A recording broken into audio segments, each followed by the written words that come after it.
Hello, good afternoon, everyone. See you all again. Now, as you know, we are already done revising our chapter number one, chapter four, and major part of chapter number five, that is organizations facilitating business. So, yesterday we began doing a few regulatory bodies, the five of them which are there in your syllabus, out of which four were already done yesterday. I hope everybody, all of you, are clear with what is SEBI, what is CCI, what is RBI, and what is IRDAI. Now, beginning with your last regulatory body and the smallest of the lot. Obviously, after CCI, the smallest of the lot, we begin with today. Hardly a few minutes, and we will be done by NABARD. And then we shall be beginning with your next very important chapter, that is your chapter number six, the common business terminologies. But before that, we will complete your chapter five. And now I will just be sharing my screen with you for making you explain what is actually NABARD. Just a second.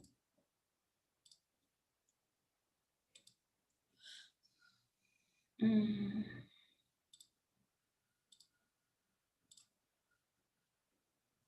Now, beginning with what is NABARD? National Bank for Agricultural and Rural Development. Now, as the name only suggests, tell me, NABARD firstly is a bank. So, what do banks actually do, people? What do? They provide finances and all types of financial helps that are required by people. Now, so NABARD also is a bank, so obviously it will be providing finances. But finances to whom? Is it like our HDFC, ICICI, all of them? No. The name suggests National Bank for Agricultural and Rural Development. So obviously, NABARD will be doing everything which is required for agricultural and rural development. Now, people understand one thing further. See, agricultural part is clear that whatever help is required relating to agriculture, they will be doing. Now, what is rural development actually? Rural development basically, can I put it this way? The rural areas of our country will be developed. People, for developing any particular area, what all is required? Can I say you need to give education to the people out there? You need to make them meet new technologies. Are yes or no? You need to make them learn new technologies. Obviously. So basically, rural development will include even helping out small industries in those rural areas. Because once the industries start growing in those areas, obviously people will start getting employment. If they get employment, they will earn money. If you earn money, automatically your standard of living will change. So rural development will also include developing small industries therein. All right, so let us begin understanding what actually NABARD is. Oh, sorry. What actually NABARD is? It is an apex development bank in India. People, apex, as I told you before, also apex means the topmost development bank of India. The headquarters are situated in Mumbai. It is entrusted with the policy, planning, and operations relating to credit for agriculture and other economic activities in rural areas. Basically, NABARD has been given the authority and NABARD has been trusted with making policies and planning relating to what? Credit. People, what is credit actually? Credit is nothing but providing loans. Credit is nothing but providing loans. So, whatever loans are required for agricultural development are given by NABARD. Whatever other economic activities need to be done in the rural areas, finance for it is given by NABARD. NABARD is active in developing financial inclusion policy. NABARD is active in developing the financial inclusion policy. People, now let us understand what is financial inclusion policy actually. Financial inclusion basically means that maximum people should be getting day-to-day financial services very easily. Maximum people should be getting day-to-day financial services very easily, and that too at a very reasonable cost. So basically, there should be equality amongst all in the financial market, and that should be available at a very reasonable cost. Basically, if it is very expensive, if the financial services like banking, loans, uh, other policies, if they are very expensive, can I say people in the rural areas will not be able to afford it? And if that sector cannot afford, that means there is no equality amongst people. So financial inclusion basically means NABARD tries to do something by which financial services are available to maximum part of the population, and that too at a very reasonable cost. And for this, it is a member of Alliance for Financial Institution. For this, it is a member of Alliance for Financial Institution. Sorry, Financial Inclusion. Sorry. Member for Financial Inclusion. Now, what is Alliance for Financial Inclusion? People, it is nothing but a global organization. Alliance for Financial Inclusion is a global organization where all the countries globally are members, and therein they discuss various financial inclusion policies. That means everybody comes up with an idea that, listen, if we do this, no, then maybe finances will be available easily to people. So whatever ideas come up to them, everybody shares their ideas, and whatever anyone likes, whichever policy you like, you will implement that in your country. Whichever policy in that discussion you like, you will put it across in your country. NABARD has partnered with 4,000 organizations for rural development. So basically, these 4,000 organizations are supported by NABARD, and all of them together are into rural development. NABARD's main focus is in developing cottage, small village, and rural industries. As I told you, if you want to develop a particular area, you will first have to develop industries out there. Because if there is a source of income there, only then people will earn income. And only when you earn income, you are actually developed. Because only then your standard of living will rise. So NABARD's main focus is in developing cottage, small village, and rural industries. It reaches out to allied economies and promotes integrated development. Basically, NABARD tries something by which everybody grow together. Only one sector should not grow. Basically, it tries that everybody, all the sectors of the economy should grow together, in which metro cities also come and rural areas also come. So it is trying that both of them grow together. Going further, NABARD refinances. NABARD provides refinance to all these banks. Now, who are they? The State Cooperative, Agriculture and Rural Development Bank, the other state cooperative banks, regional rural banks, and commercial banks. Now, what is to provide refinance actually? These banks will provide finance to agricultural development. So if any farmer is wanting a loan or any small industry is wanting a loan, these banks will provide them with finances. And if they have provided finance for rural development, if these banks provide finance for rural development, NABARD will provide finance to them. This is known as refinancing. So these banks provide just one moment.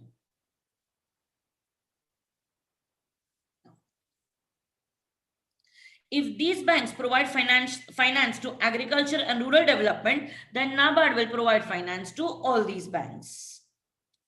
Going further, it encourages Indian banks to lend money to self-help groups. NABARD is pushing all the Indian banks that you please provide finances to self-help groups. Now, what are these self-help groups actually? These groups are made by men also, and these groups are made by women also. These groups are made by men also, and they are made by women also. Now, what are self-help groups actually? Now, in rural villages, you would have seen there is a group of ladies who come together. They don't actually work under someone. They're a group of ladies who come together, and whatever is their talent, With that, they start working. Talent like doing some embroidery work, some sewing work, making of bags, etc. So they are the people who actually form a group and they start doing these small businesses. And for that, for buying raw materials for all this also, can I say you require some kind of finance? So NABARD pushes the Indian banks that you please provide finance to these groups, because these groups also are a big part of the economy. NABARD promotes watershed development, tribal development, and farm innovation. Now, watershed development basically means promoting good water facilities in the country, promoting good water facilities majorly in the rural areas. So whatever water is necessary for farming purpose, for irrigation purpose, NABARD looks into it that everybody gets equal amount of water and good amount of water which is required for their business. What is farm innovation? Farm innovation actually is a new concept wherein, NABARD is also gathering a lot of information from foreign countries. NABARD themselves also are learning as to what is the new progress going in the foreign countries. According to that, they have a team of experts. According to that learning, they have a team of experts who guide these farmers, that what kind of a farm you should have, what should be the shape of your farm, if your area is located near to river or something, what kind of plantation should you do, what kind of fertilizer is good for you, all of this. So this is known as farm innovation. And lastly, what is the role of NABARD? It monitors and evaluates project for which it provides finance. It monitors and evaluates project for which it provides finance. Say a small industry has taken a loan from NABARD for a particular purpose, for maybe the renovation of the factory, or maybe for buying a new machinery or anything like that. If a small industry has taken some loan from NABARD, then NABARD will keep a track that if this money was taken for this purpose, that purpose has been achieved. And apart from that, what is the progress of it? It develops and provides training facilities for rural development. So it tries to train the laborers out in the rural areas. If there's some basic qualification, basic education is required, NABARD helps in providing that also. It manages acquisition of talent through IBPS CWE. Now, what is IBPS CWE? This is an examination which is related to banking sector, Institute of Banking Personnel Selection, and there they have an exam called Common Written Exam. Like how you had CPT, they have CWE, Common Written Exam. Now, what does NABARD do? The candidates who pass out this exam, NABARD interviews them. The candidates who pass out this exam, NABARD interviews them. They try to see of how qualified that candidate is, how qualified and how confident the candidate is. And the ones they like, they select them for their work. So basically, they will then be allowed to work with NABARD. And it does everything which is required for rural and agricultural development. Basically, any help, any kind of training, any kind of support that you require for agriculture and rural development, that is provided by NABARD. So here we are done with your chapter number 5. NABARD has just this much. All you need to know about NABARD is only this much. And whatever MCQs you will be getting related to NABARD are only from this part.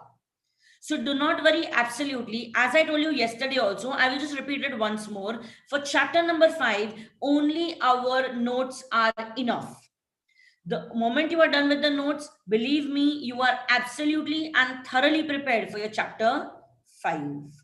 So this was the last regulatory body. No, people, stop me there only. NABARD is not a regulatory body. It is an Indian Development Bank.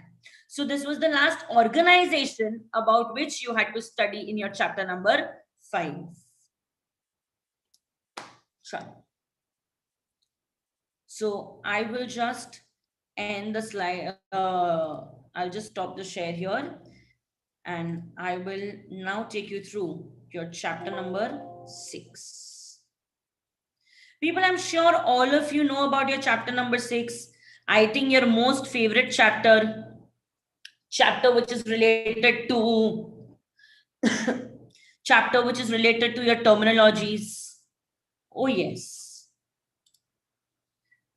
People, after your chapter number 3, I think this is your most favorite chapter, your chapter number 6. After your chapter 3 relating to organizations, I guess this is another most favorite chapter of you students. I am sure not. I hope all of you can see my screen now. And we will begin. All right. So our 3 chapters stand complete, and now we begin with the next one. Your chapter number 6, common business terminologies. Now, people, here in this chapter, I guess we have, I don't know if you all have counted also or no, you have nearly 250 definitions in your syllabus. Nearly 250. People, 250. It's nothing for you, right? I am sure you can easily do 250 definitions.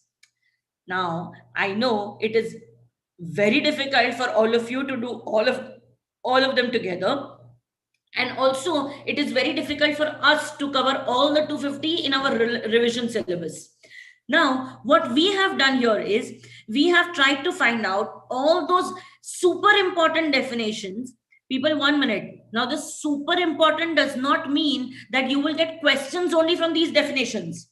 Your super important actually means that you may find it difficult to understand this by yourself.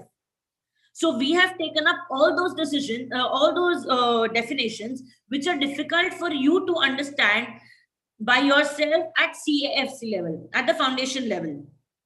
So what we will be doing, as you know, your chapter number 6 is divided into 4 categories. You have few terminologies relating to finance and stock market, other few relating to marketing. Then we have banking terminologies, and finally you have others, the miscellaneous terminologies.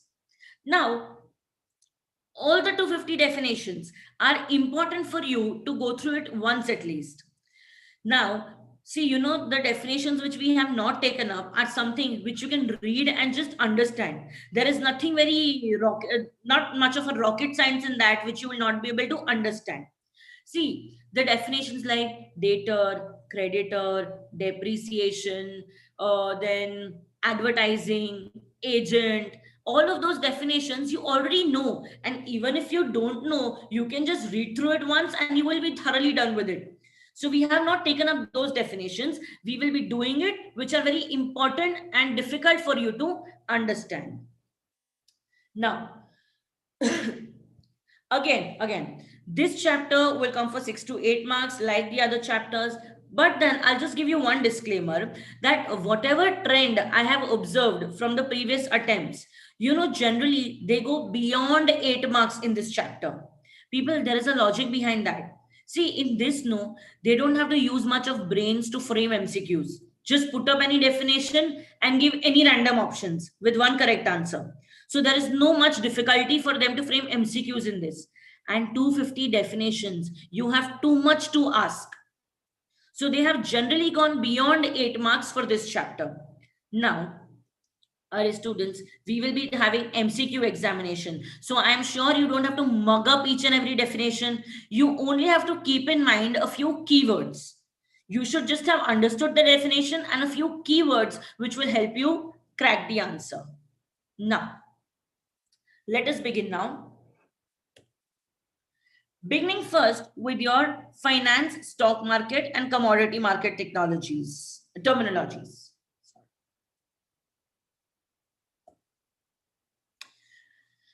Amortize, the first definition.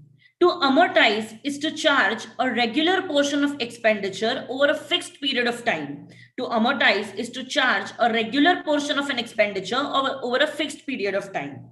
Now, what is amortizing actually? People, have you heard something like depreciation? Yes. So amortization is Very similar to depreciation. Very similar to depreciation, but the only thin line of difference between amortization and depreciation is that depreciation is charged on tangible assets. Amortization is done for intangible assets. So whenever you are talking about your machinery, your land and building, so depreciation is charged on tangible assets and amortization on intangible assets. Now, people, what are intangible assets actually? Intangible assets are those assets which you cannot see or touch. Examples we can take patents, copyrights, goodwill. Or yes or no? All of these are examples of intangible assets. So, say for example, you have purchased a patent. You have got your you have got your logo patented, or maybe your design patented. So basically you made some expense, say of rupees 10 lakhs on patents. You have made an expense of rupees 10 lakhs on the patents, and you want to amortize that cost over a period of 10 years. You want to amortize that cost over a period of 10 years. So what do they say? If you want to amortize it over a period of 10 years, you will be showing 10,000 as expenses every year for a period of 10 years. Now, another difference between amortization and depreciation is that depreciation is always charged in the form of percentage, and amortization is always a fixed amount. Depreciation is as per percentage and amortization is as per a fixed amount. Now, going further onto the next definition. Annuity due. Chalo, for that, we will first understand what is annuity.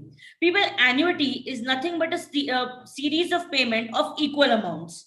You can just in simple call them installments. So annuity is nothing but your fixed expense every month. It is a fixed amount that you spend every month. It is nothing but installments.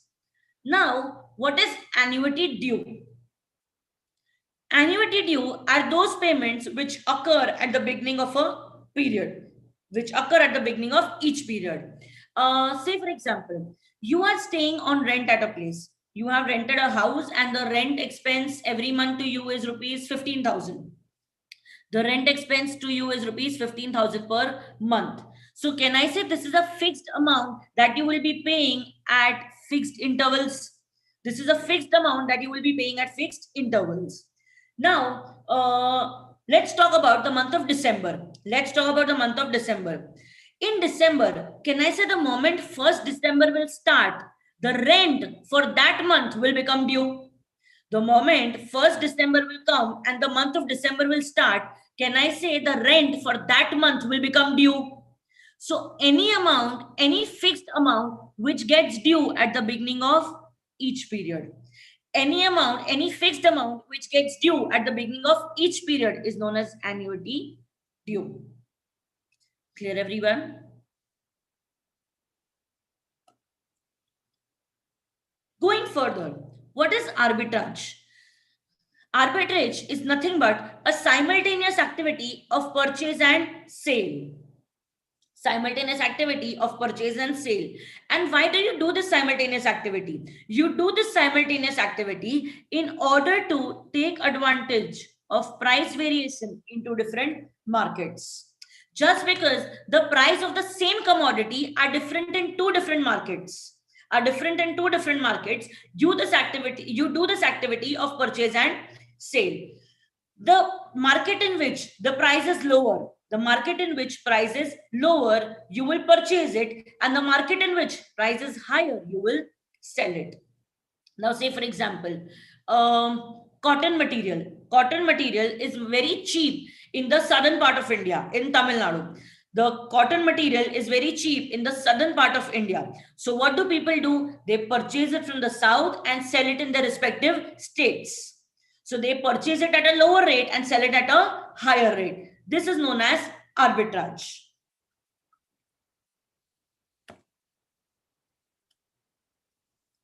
Going further, ask or offer. Now, what is ask or offer? people, ask or offer is nothing but, in simple, when the seller says, when the seller of a product says that, listen, do whatever you want, I will not sell below this price. When the seller tells you that do whatever you want, I will not sell below this price. So that is the lowest price at which the owner is willing to sell his security. Clear? So that is ask or offer, the lowest price at which the seller is willing to sell his security. Break-even point.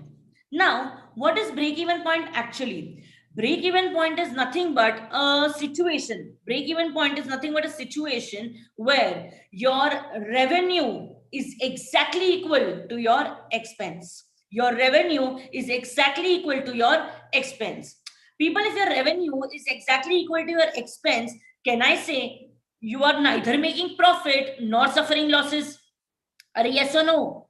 When all your expenses are covered by your income, when they're exactly the same, you neither make profits nor make any losses. So, break even point is basically a situation of no profit and no loss. Break even point is basically a situation of no profit and no loss. Going further, bears. Now, who are bears actually? People, they are stock market players who are very pessimists. They are stock market players who are very pessimists. Now, pessimists basically mean people with a negative approach. Pessimists basically means people with a negative approach. Now, if they are negative, tell me, if you're a negative person, will you see growth in anything? No. Can I say you will only see downfall in things? If you're a negative person, you will never see growth. You will always see downfall. So bears basically are those kind of people who think that the price of the share, the entire stock market will not go up. It will always go down. Going further, base price. People, base price is nothing but a price of the share, a price of the share at the beginning of the trading day. At the beginning of the trading day.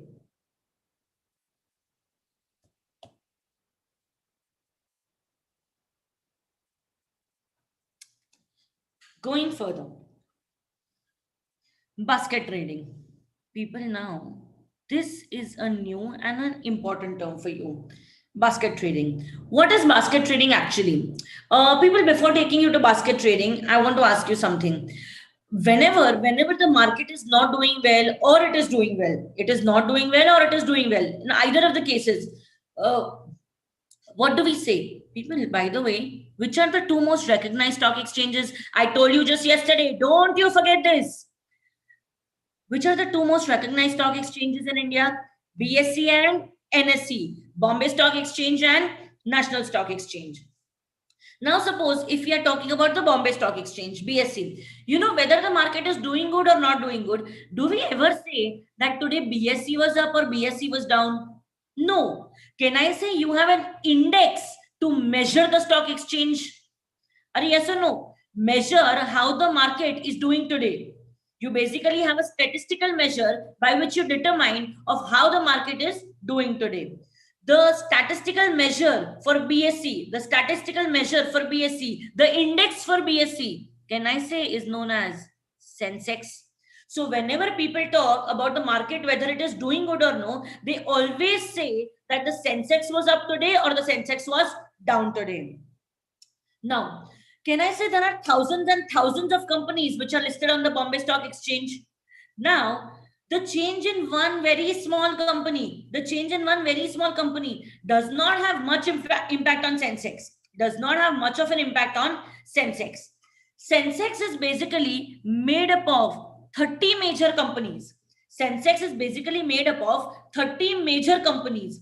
If there is a change in these 30 companies, that will majorly affect the Sensex.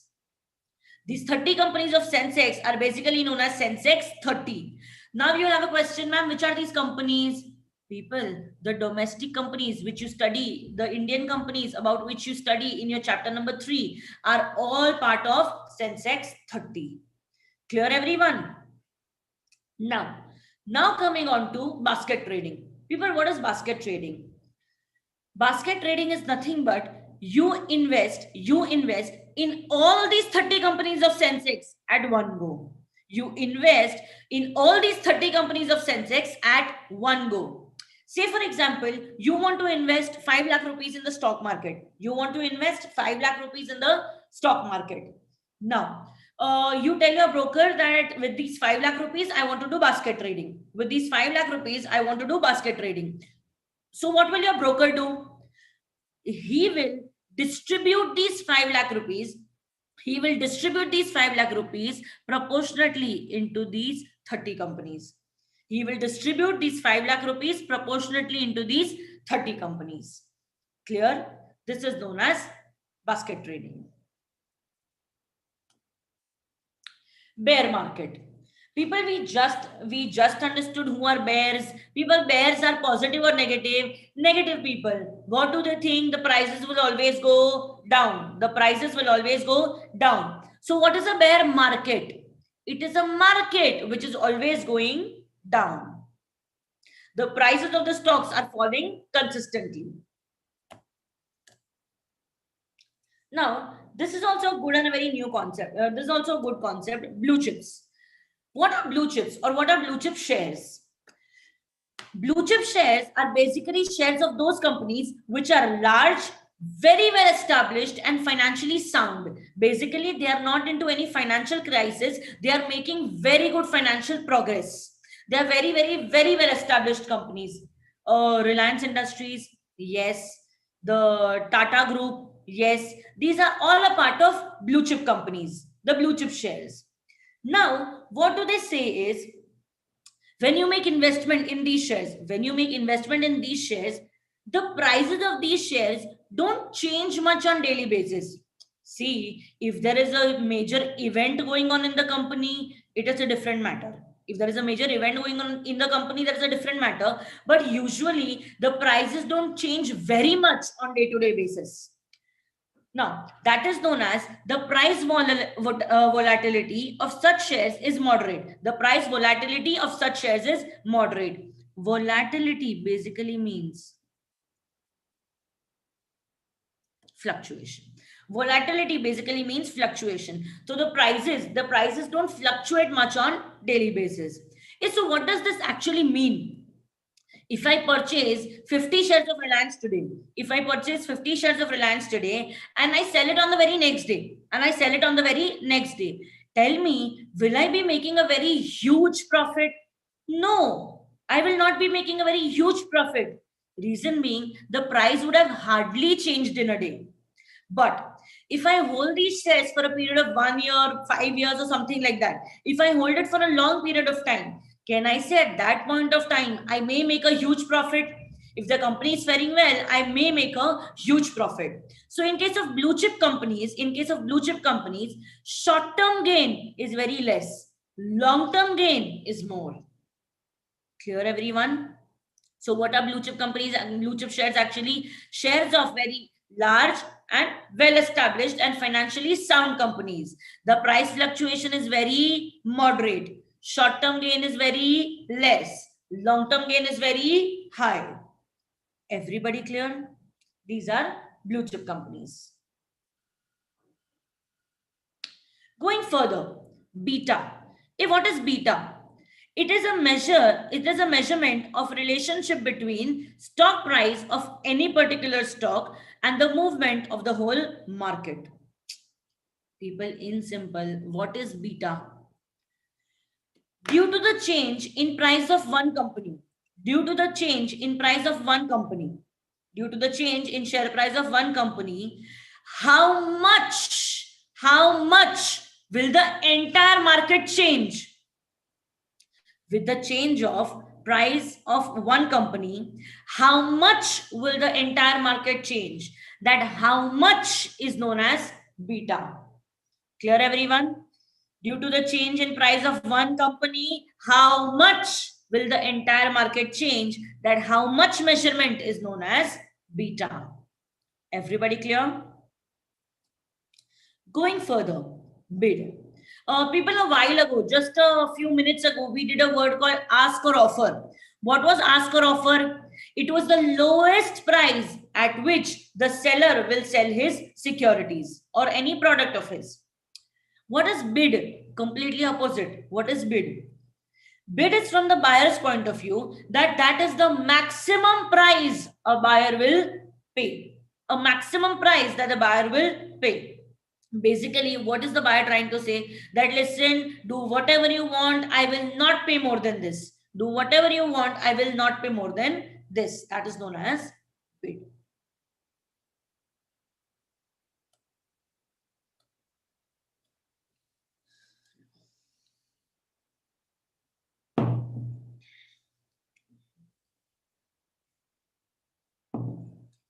Going further, badla.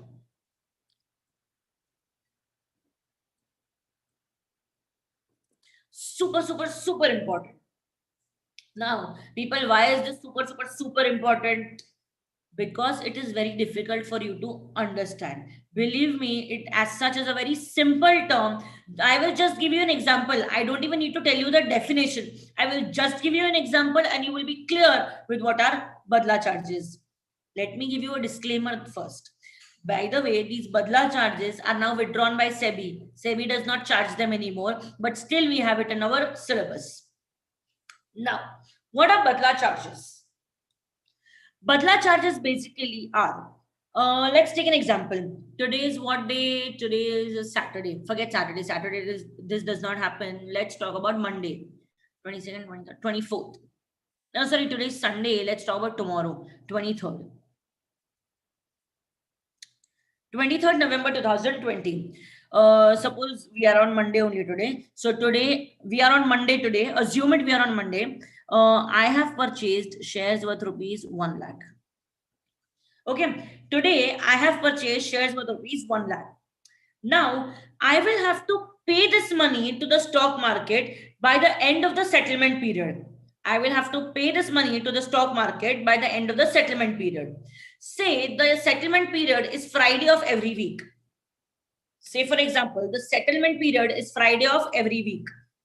That means if I purchase the shares on Monday, I will have to make the payment by Friday.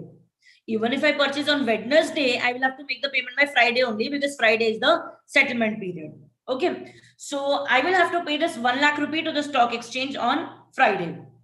Now we have reached Friday. Okay. The end of the week has come. We have reached Friday. But on Friday, I feel that 1 week is gone, but I still could not arrange for this money. 1 week is gone, but I still could not arrange for this money. I want to carry forward this transaction to the next settlement period. I want to carry forward this transaction to the next settlement period. That means I will make the payment now on the next Friday. I will make the payment now on the next Friday. So what does the stock market actually tell me? Okay, fine. You want to make the payment in the next settlement period. No, we will allow you. If you want to make the payment in next settlement period, we will allow you. But in exchange of that, in return of that, in exchange of that, in return of that, you will have to pay us some charges.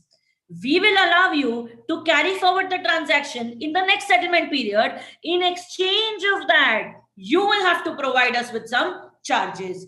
And what are those charges? You will have to pay us some margin money and you will have to pay us some interest charges. You will have to pay us some margin money and some interest charges. Clear, everyone? I hope everyone is clear with the example. Now, ma'am, how much margin money, how much interest? People, we don't have to understand anything. We don't have to assume anything because we will have to pay something which is already decided by the SEBI. So margin money, interest charges, both of them are decided by SEBI. So whatever they will say, that amount we will have to pay. Everybody clear with what our badla charge is? Now, what are badla charges? We want to carry forward the transaction to the next settlement period. In exchange of that, we will have to pay some charges. It includes margin money and interest charges. And both of these are decided by SEBI. I hope badla charge is clear to everybody. Okay. Chalo, going further. Bonds. Now, people, what are bonds? Bonds are nothing but promissory notes which are issued by either companies or government. If you purchase a government bond, they will be bonds issued by government. If you purchase bonds from a company, they will be bonds issued by the company. Now, people, basically, what is a promissory note? You know, this word comes a lot of times in your law also, and it comes here also in further terminologies that we will do. What are promissory notes? Promissory notes are basically nothing but a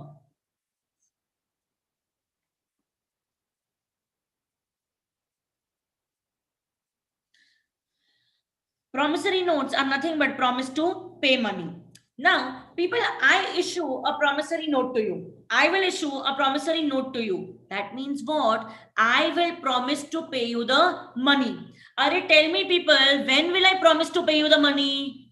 Can I say only if I have borrowed the money from you? Till the time I don't borrow the money from you, I don't need to pay. People, so what does it mean in simple language? Whenever you purchase bond of a company, whenever you purchase bond of a company, it basically means that you are giving loan to that company. Whenever you purchase bond of a company, it basically means that you are giving loan to that company.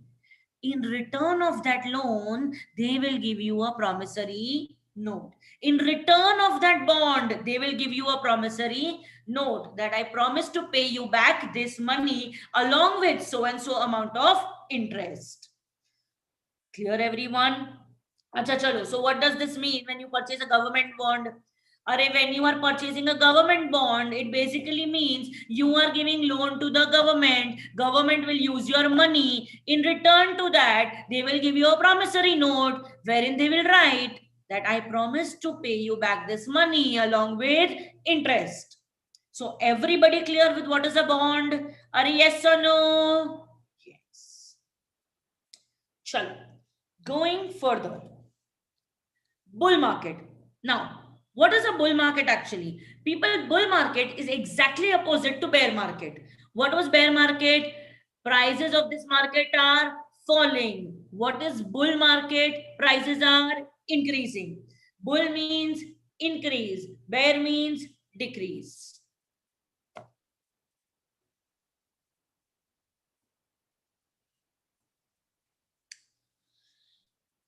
Bid and offer. Now, one first big disclaimer. Just a few minutes ago, we did the words bid.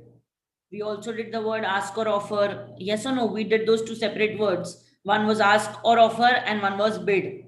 Forget everything that we did. Forget everything that we did in those two words. Forget everything that we did in those two words. Here, when we will be doing bid and offer, it is an absolutely different term which has no connection with bid offer. It has no connection with bid and ask or offer. This is a completely new term. Please don't try to confuse yourself as to what was given in that. Why is it not the same here? It is not, because it is a very different term. Now, we will learn it as an individual term. First, I will give you a very basic example.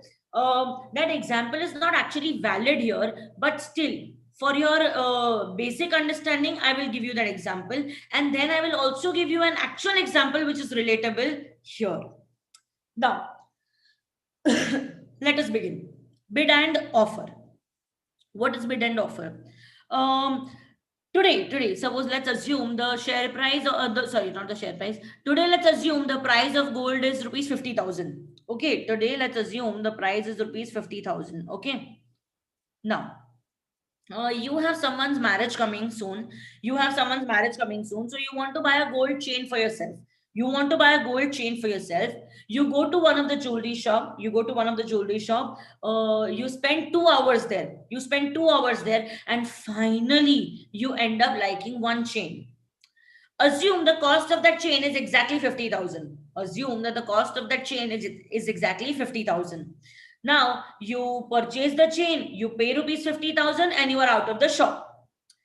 Few minutes ago, when you were walking on the street and you see another jewelry store, you see a new one which has just come up, and you feel, Are, let us just check what is there inside.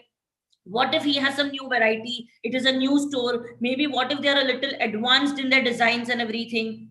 Okay, so you think of checking the store. You go inside the store, and within next 2 minutes, you find a wonderful design of chain. That is also costing 50,000 only. So what thought you get? Arey, I purchased this in 50,000 and I'm getting something better also in 50,000. Why shouldn't I purchase this one? So now you go back to the previous shop, you go back to the previous shop and return this chain. You go back to the previous shop and return this chain. Basically, at this point of time, you are selling the chain to the store owner. You are selling the chain to the store owner. People, you purchased it for 50,000. You are, even though you are selling it on the same day, even though you are selling it on the same day, or within few hours you are selling it. Tell me, is he still going to pay you 50,000? No. Can I say he will definitely give you the amount which is lesser than 50,000? Yes or no? He will definitely give you an amount which is lesser than 50,000, because for the owners always, especially in case of gold, for the owners always, especially in case of gold, the price to sell is different and the price to purchase is different. The price to sell the gold is different, the price to purchase the gold is different. Now, this is exactly what bid and offer means. The price at which the store owner sells to you, the price at which the store owner sells to you is known as the offer price. The price at which he purchases from you is known as a bid price. The price at which he purchases from you is known as a bid price. And now you will be able to relate that offer price is always higher than the bid price. That offer price is always higher than the bid price. Everybody clear? This was one example. Now, let us take another example. I hope everybody is clear with this one only, but still let us take another example. You want to go to the US with your family, okay? You want to go to the US with your family, say for a holiday. Now, if you go there, can I say you will be requiring some dollars also? You cannot take rupees there, no? You will need some dollars. So you go to your bank to purchase some dollars. You go to the bank to purchase some dollars. People, if you will ever notice, even if you have not till now, next time go to the bank with your parents, you will always notice the counter at which they show you the price, the counter at which they show you the price of foreign currency, you will always see something like this. Now, I'm not giving you the exact price, I'm just giving you a rough price. Whenever you will be seeing the price, the counter where they will be showing you the exchange rates, you will always see something like this. People, what does this mean? When the bank wants to sell dollars to you, when the bank wants to sell dollars to you, they will charge this price. But the time at which they want to purchase back the dollars from you, the time at which they want to purchase back the dollars from you, they will give you this price. This is known as a bid price and this is known as the offer price. Clear, everyone? So offer again is higher than the bid. The price at which bank will sell you the dollars, 76. The price at which they will purchase it back from you is rupees 73. Sure. I hope bid and offer is clear with everybody. Going further to the next important term. Going further to the next important term, book closure.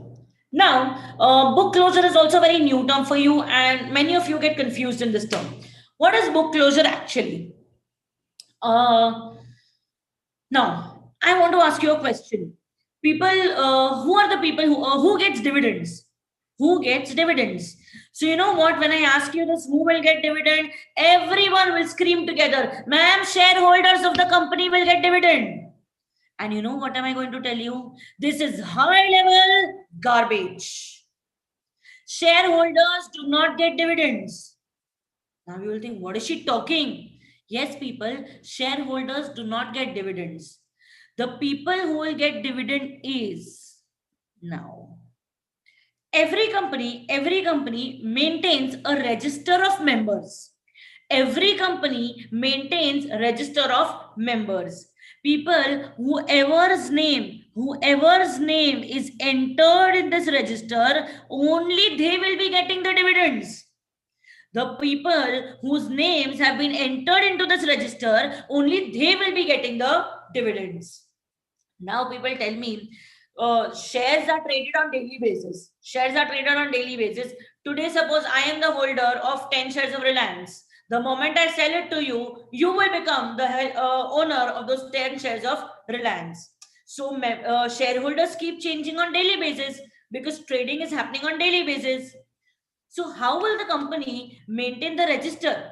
Company can see today they cannot write my name, then cancel it, tomorrow again your name, then again cancel it, then somebody else's name. No, this is waste of time. What does the company do is, the company does an act called book closure. The company does an act called book closure. Now, what happens is, for a few days, say for a period of 5 to 7 days, say for a period of 5 to 7 days, company will do book closure. That means in this period, you are not allowed to do any kind of share transaction. You are not allowed to do any kind of share transaction. I cannot sell the shares, you cannot purchase the shares. So, what will the company do in this book closure time? They will update the register of members. That as on today, who are the people who are holding our shares? As on today, who are the people who are holding our shares? So they will be updating the register of members. Then finally, they can decide to whom we actually have to pay the dividend. They will decide to whom we actually have to pay the dividend. Then they will pay off the dividends to all these people whose names have been entered into the register. Once the dividends are distributed, they will again open the books. Once the dividends are distributed, they will again open the books. Means what? Now again, share transactions are possible. Purchase and share are possible. Purchase and sale are possible. Clear, everyone? What is book closure? When does it happen? Why does it happen? Everybody clear? All right. Sure. Let's go further.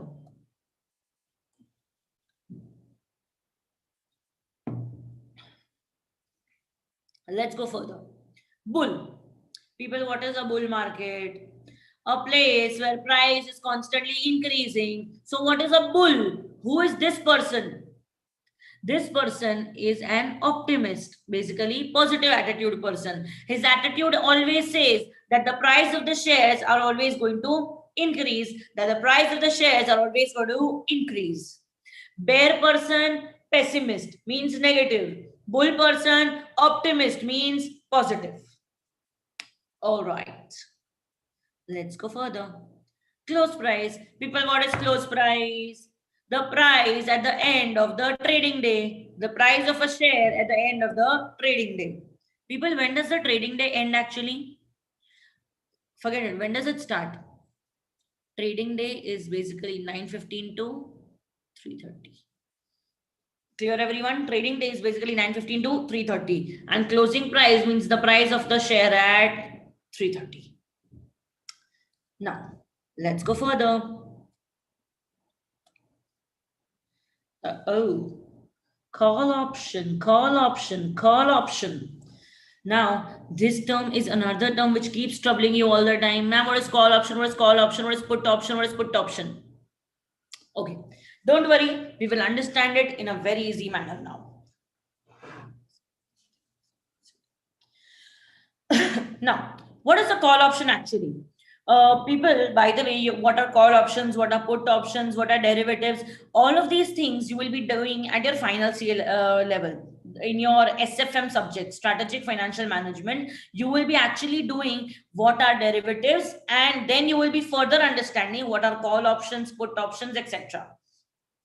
Here we will be doing at a very basic level for you to understand very roughly as to what are call options and what are derivatives.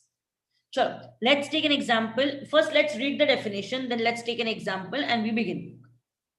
What is a call option? An option that is given to the investor the right, but not an obligation to buy a particular stock at a specified price within a specified time.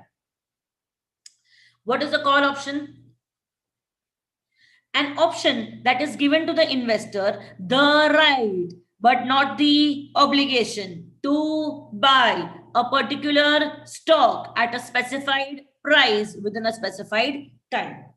Now, let's take an example. Suppose you purchase one call option at rupees 150. You purchase a call option at rupees 150 that after a period of 3 months, you will be purchasing one share of, say, Axis Bank at rupees 500. Now, sure. This is basically you have purchased a call option at rupees 150 that after a period of 3 months, you will purchase one share of Axis Bank at rupees 500. Now, an option that is given to the investor the right but not an obligation to buy a particular stock at a specified price within a specified time. All right. It is basically a right to an investor to buy a particular stock at a particular price within a particular period. Now, how does this actually function? People, call option is nothing but a right to purchase. Call option is nothing but a right to purchase. Okay, so once you purchase a call option, you will get a right that after a period of 3 months, you can purchase one share of Axis Bank at rupees 500. Now, let's go to a situation after 3 months. After 3 months, the share price of Axis Bank, in the market is rupees 250. The share price of Axis Bank in the market is rupees 250. Now tell me, people, once you purchase this option, what is the right that you have got? That if you want, you can purchase one share at rupees 500. People, by purchasing the option, you only have a right. There is no compulsion. That means, tell me, dear, should you be purchasing it through option? No, because can I say you are getting very cheap directly in the market only? So in that case, you will not use your option. You will let it expire.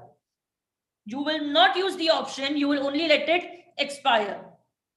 People, what is the maximum loss that you will suffer? You will suffer a maximum loss of rupees 150, which you had spent to purchase this option.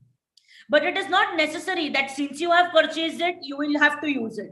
You may let it expire also. If you want to purchase, then you will purchase directly from market. But say, for example, after 3 months, the share price is rupees 750. The share price of Axis Bank is rupees 750. Tell me, people, what you will be doing? You will be purchasing through your option or you will be purchasing it from the market? People, in this case, you will be purchasing it through your option, because in this case, your option is much beneficial to you. If you actually see, for 500 rupees, you will buy one share and you have spent 150 rupees to purchase the option. Still, the total cost to you is rupees 650. Still, it is cheaper than the market. Everybody understood? So in that case, you will be using your option, because by purchasing the option, you have got a right to purchase, but there is no compulsion to purchase. Clear, everyone? So in this case, you will not use the option. In this case, you will use the option. Everybody clear with what are call options? I hope so.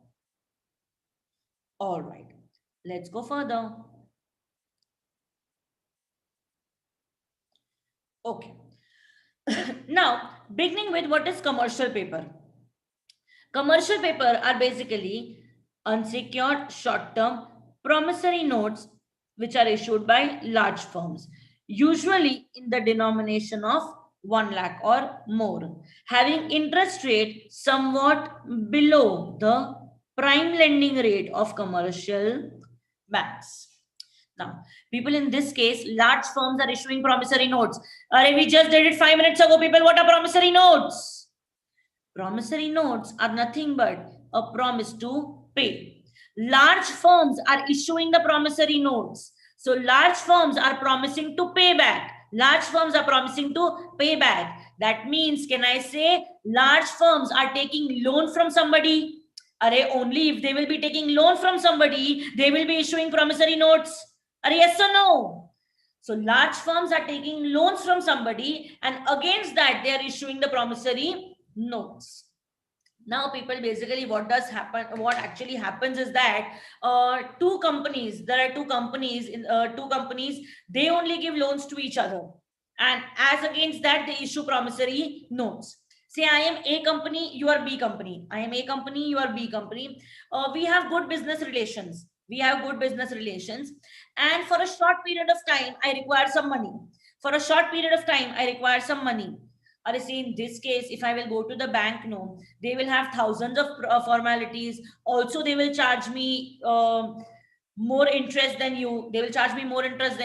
And again, I will have to get into the mess of giving them something as security and then all of that nonsense. Basically, it is a very long process and a time-consuming process. So we have good relations. So I will come and borrow money from you. As against that, I will give you a promissory note that I promise to pay you this money.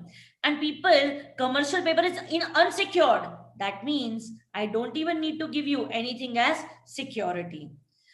And you will charge me a rate of interest which is much lesser than the rate of the bank. You will charge me a rate of interest which is much lesser as compared to the interest rate of the bank. And these are generally in the denomination of 1 lakh. Basically, it means that commercial paper is taking loans of lakhs of rupees, not thousands of rupees. All right, everybody clear? So large firm is taking loan from another firm. I take the loan, I give you a promissory note. I will not give you any asset as security, and you will charge me a rate of interest which is lesser than as compared to the bank. Clear, everybody? And this is generally in the form of lakhs and not thousands. I just have an additional question, people. Tell me, to whom can you give such a loan? If that company is good and you trust them or you don't trust them? Can I say, obviously, you trust them because this is unsecured.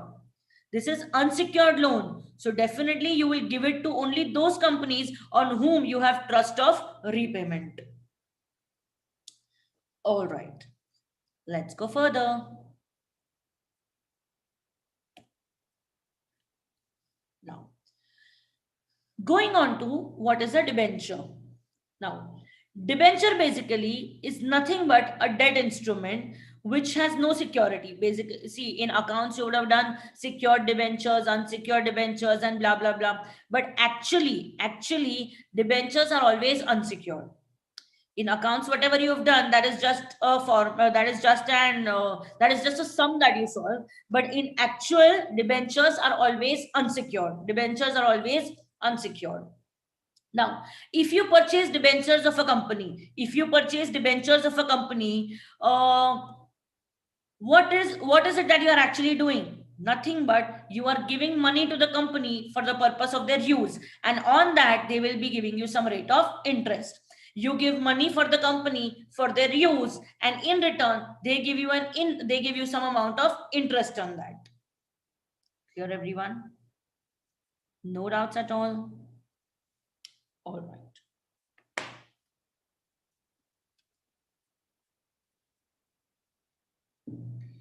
Now, I just got a question. Just right now, I got a question. Is any one of you confused that, ma'am, what is the difference between bond and debentures then? In bonds also, you are giving money to the companies for their use, and they pay you interest on that. Debentures also, you are giving money to them to use, and on that they give you interest. In case of bonds, they issue a promissory note. In case of debentures, there is nothing like promissory note. Clear? There is no promissory note that they will issue. People, see, it is absolutely unsecured. So you will not even be having any security. I'm talking about debentures. You will not even be having any security. They will also not be issuing any promissory note to you. That means, can I put it this way? Debentures are only issued by those companies whose credit worthiness is very high. Basically, they are those companies who the market trusts, because only if there is trust, you will be giving them money to use.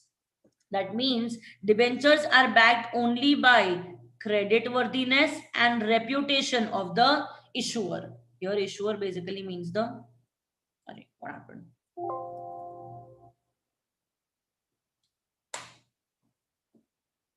Just a second, people.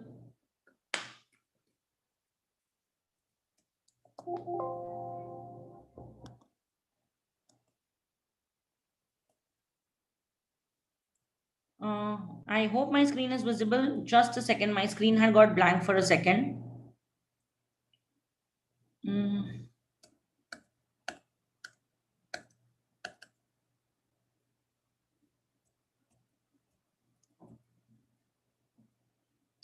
just 1 second, kids. My screen had got blank. I am coming back. Yeah, we were on debentures. All right. Yes. So, am I on the right? Yes. So yes, we were on debentures. So debentures are generally issued only by those companies whose credit worthiness is very high and they have a very good reputation. And as I told you here, issuer basically means a company. Clear, everyone? No doubts at all? Okay, so what is the difference between bond and debentures also? In case of bond, there is a promissory note. In case of debentures, there is no promissory note. And in case of debentures, since there is no promissory note, they are always issued by companies whose credit worthiness is very high. Basically, they are financially sound companies and you can trust them and they have a good reputation in the market. No doubts? Sure. Let's go ahead.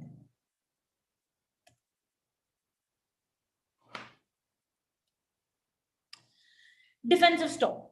What are defensive stocks? Defensive stock basically is a kind of stock which, whatever is the market situation, they will provide you constant dividend. Whether the market is going up or whether the market is going down, these stocks will definitely provide you constant dividend. Now, let's take an example. People, in case of defensive stock, generally, one example that we can take is these pharmaceutical companies. Pharmaceutical, the medicines, pharmaceutical companies, we can take as an example. See, people, medicines are of constant use. Medicines are of constant use. So those companies generally don't make losses because their products are constantly sold in the market.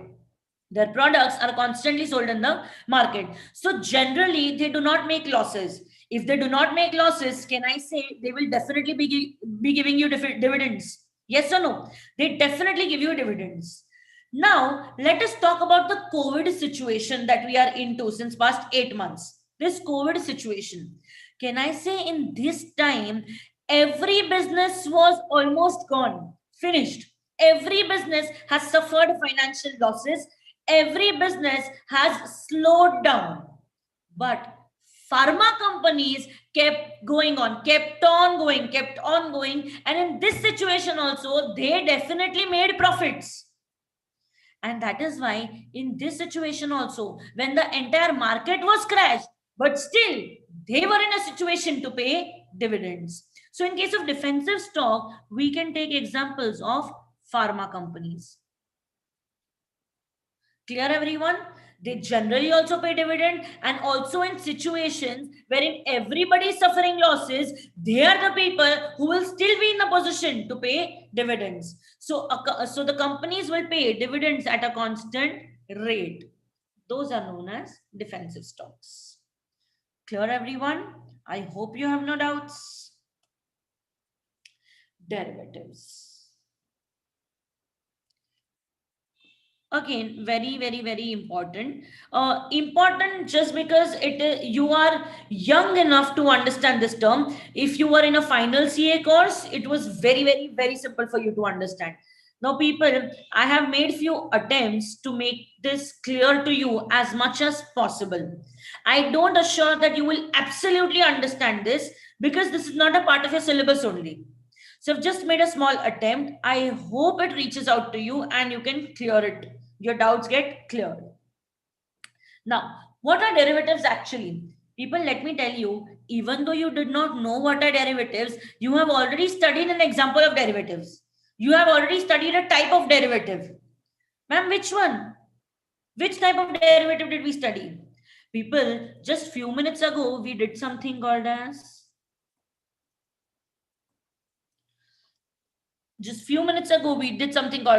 call option. And call option is nothing but a derivative. Call option is nothing but a derivative. Sure, let's take an example. With this example, you will definitely get cleared. Now, you have purchased a call option. Let's keep the example same.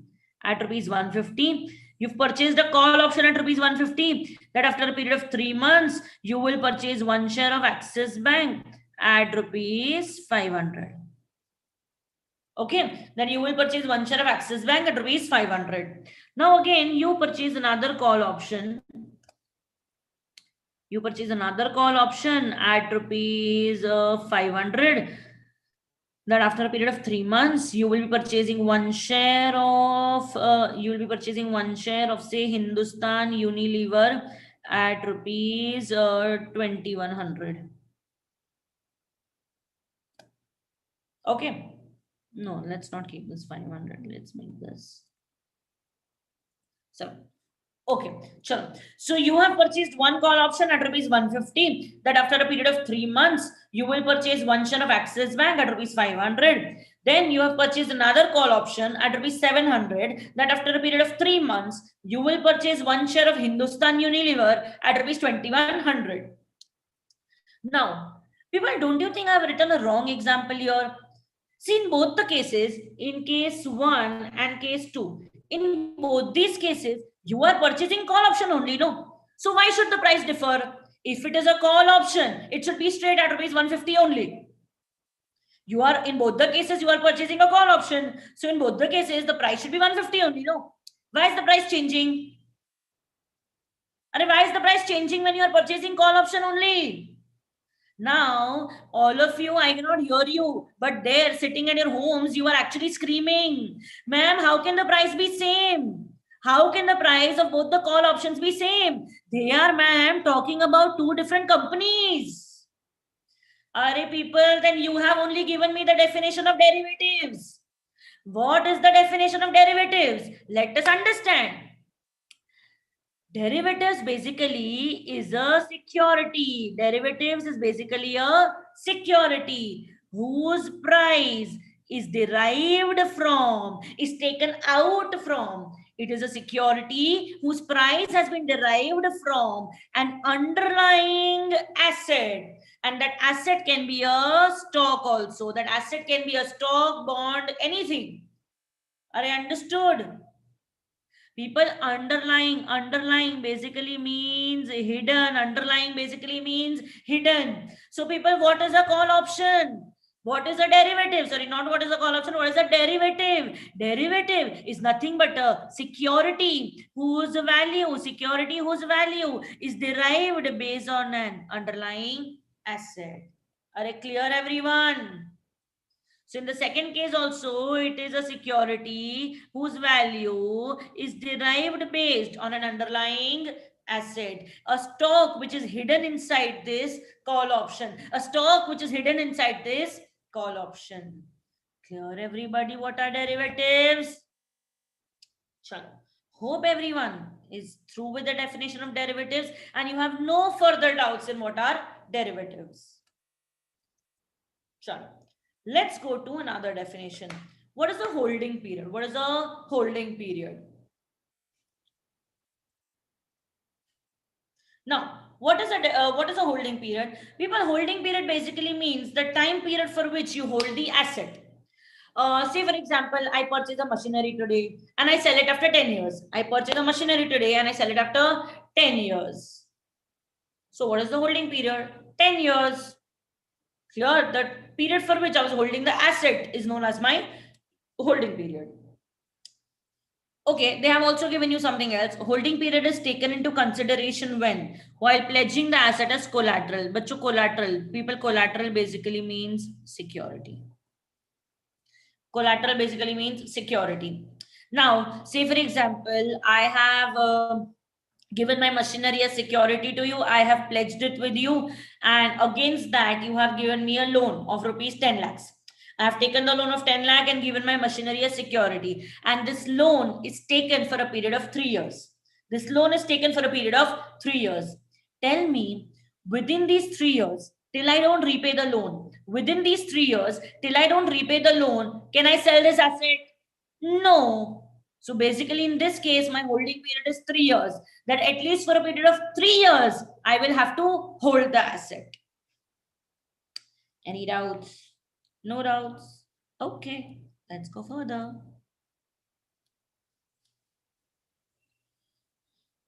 Now, what is hedge? Hedge is basically nothing but a strategy. Hedge is basically nothing but a strategy wherein you try to minimize your risk and maximize your returns. You try to do investment in such a manner wherein you are minimizing your risk and maximizing your returns. Now, tell me, for example, I want to invest 5 lakhs in the stock market. Okay, I want to invest 5 lakhs in the stock market. Tell me, people, if I invest all the 5 lakhs, the entire amount of 5 lakh in one company, am I minimizing the risk? I may maximize the returns. If the company does extremely well, I may get maximum returns. But am I minimizing my risk? Can I say by putting all the money into one company, I am rather maximizing my risk? Because people, if that company suddenly does not do well, can I say I will lose all my money, rather make further losses? Or yes or no? Yes. But instead of doing this, what if I distribute these 5 lakhs into different companies in different sectors? Can I say maybe one of them will definitely do well?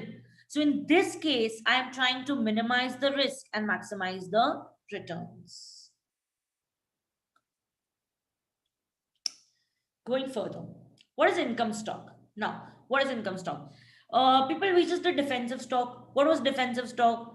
That whatever is the market situation, that company will give constant dividend. Whatever is the market situation, that company will give constant dividend. As against that, what is income stock? Income stock basically means whenever this company gives dividend, it will give super high dividend. Whenever this company gives dividend, it will give super high dividend. One of the examples of income stock are Walmart. Because whenever Walmart declares dividend, it gives a super high dividend. Clear, everyone? Index. People, we just did what are indexes. Basically, the index which statistically measures the change in the markets. We know two types of indexes. One is Sensex, another is Nifty. We have Sensex for BSC and we have Nifty for NSC. Yes or no? So these are the two types of indexes which we know. And they are nothing but they measure the change in the market in the mode of statistics. Basically, in the form of statistics, you come to know what is the change in the market, NSC and BSC. And now, how do they calculate this change? How do they come to know that it is changing only by this much? People, they have their own method of calculation, which chartered accountants absolutely need not know. So they have not even shared it with us. They know how they do it. We only need to know that how much is the market changing. How they are calculating it, that is none of our business. Going further. Initial public offering. Initial public offering, IPO. What does this actually mean? IPO is nothing but a company's first issue of shares to the general public. Whenever a company issues shares to the general public for the first time, it is known as IPO. Now, generally, this is done by very small companies to gather more capital from the public. But it can be done by large companies also if they want to make their shares publicly traded.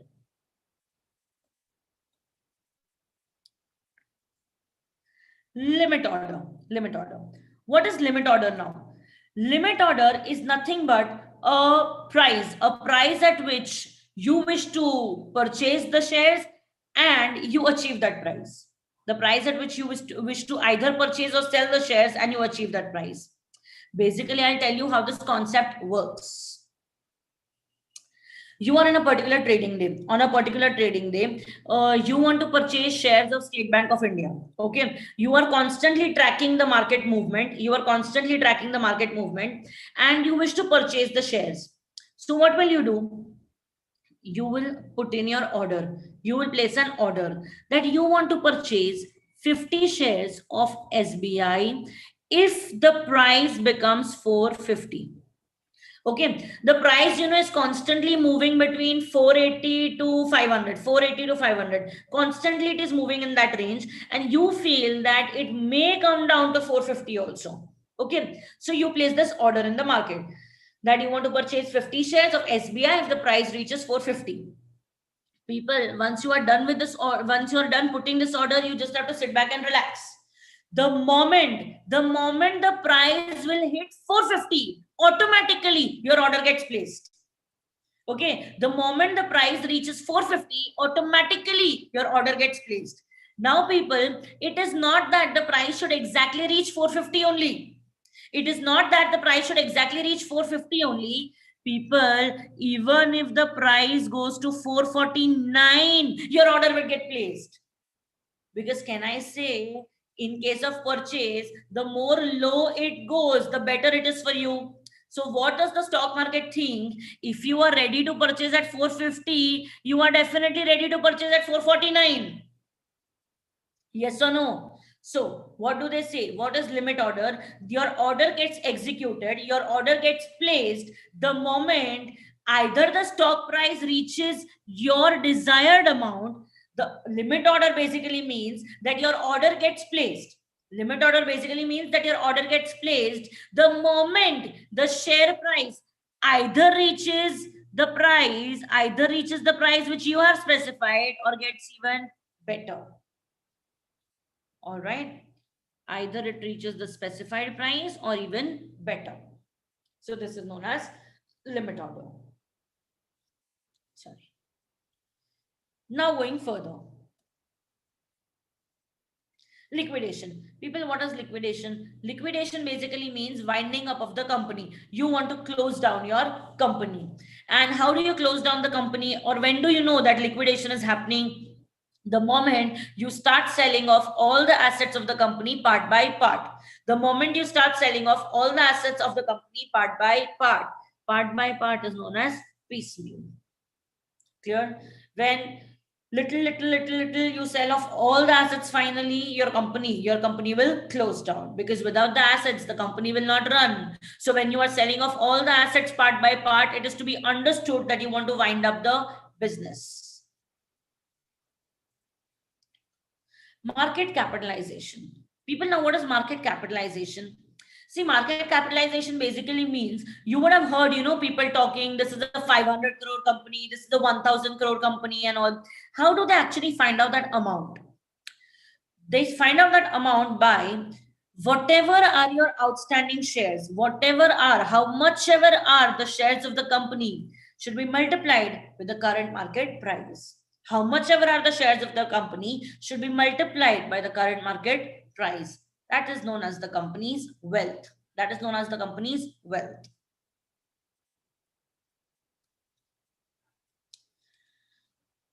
Mutual fund. Now, what are mutual funds? Mutual funds is nothing but a pool of money which is managed by the experts. It is nothing but a pool of money which is managed by the experts, and they further invest into stocks, bonds, and other security with the objective of improving your savings. These experts will create a diversified portfolio from these funds. In simple, what does this mean is, you have given, see, there is a financial expert, there's a financial expert, you give him rupees 5 lakhs in that I want to invest this in mutual fund. You give him rupees 5 lakhs that I want to invest this in mutual fund. So what does that expert do? He will try to analyze what is the market situation and how much maximum returns can he get for you. So what will he do? This 5 lakh rupees, he will invest into shares of few companies who are doing well. He might purchase some bonds for you and things like that. With this, what he tries to do is tries to bring maximum savings for you, tries to get maximum returns for you. So with his expert knowledge, he identifies which are the companies which are good, in which you should make the investment, and for how long you should make the investment. So that is known as mutual fund.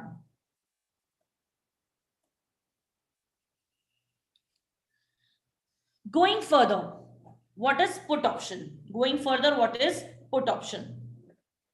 People, we just did call option. What was call option? Call option is nothing but a right to purchase the shares at a specified price. The right to purchase the shares at a particular price. In the same manner, what is put option? In the same manner, what is a put option? Put option is nothing but a right. Put option is nothing but a right to sell the shares at a particular price. Call option, right to purchase. Put option, right to sell the shares at a particular price. Let's take an example. People, in this case also, you will purchase a put option. Option you will have to purchase. After purchasing the option, you get the right. After purchasing the option, you get the right. So you have purchased a put option at rupees 300 that after a period of 3 months, you will be allowed to sell. You will be allowed to sell one share of which company we should take? Bajaj. You will be allowed to sell one share of Bajaj at rupees 1500. You will be allowed to sell one share of Bajaj at rupees 1500. So you have purchased a put option for rupees 300 that after a period of 3 months, you will be allowed to sell. You have a right to sell one share of Bajaj at rupees 1500. Now, after a period of 3 months, what is the market situation? Market situation is, say, 2000. That one share of Bajaj is sold at rupees 2000. Tell me, will you be selling it through your option? Will you use your option or will you let it expire? Obviously, let it expire, because now we are talking about the sale price. You have a right to sell at 1500. So can I say you will definitely be wanting to sell at a higher price? So you will be selling it at rupees 2000. But what if the market situation is like this? What if the market situation is like this? Can I say if the market situation is like this, then by purchasing the option, you have purchased a right to sell it at 1500. So can I say in this case, you will not sell it in the market, you will not sell it in the market, you will use the option. In this case, you will not sell it in the market and you will use the option. Everybody clear? Now again, put option is also a type of derivative only. Call option and put option both are types of derivatives only. Any doubts in this? In this case, you have a right to sell. When the price is 2000, you will not use the option. When the price is 2000, you will not use the option. And when the price is 1100, you will use the option. Now, going on to the next term, out of the money. People, now what is out of the money? Out of the money basically means the situation wherein you don't use the option. Out of the money is basically a situation. Out of the money is basically a situation wherein you don't use the option. So in simple, by the way, out of the money is for both, for call option also and put option also. Out of the money is for both call option and put option. In both the cases, when you let the option expire, it is known as out of the money. In both the cases, when you let the option expire, let the option expire. It is known as out of the money. Clear? And just a few words that I want to clarify to you. They have used two terms here, stock price and strike price. Stock price and strike price. Basically, the price of the market is known as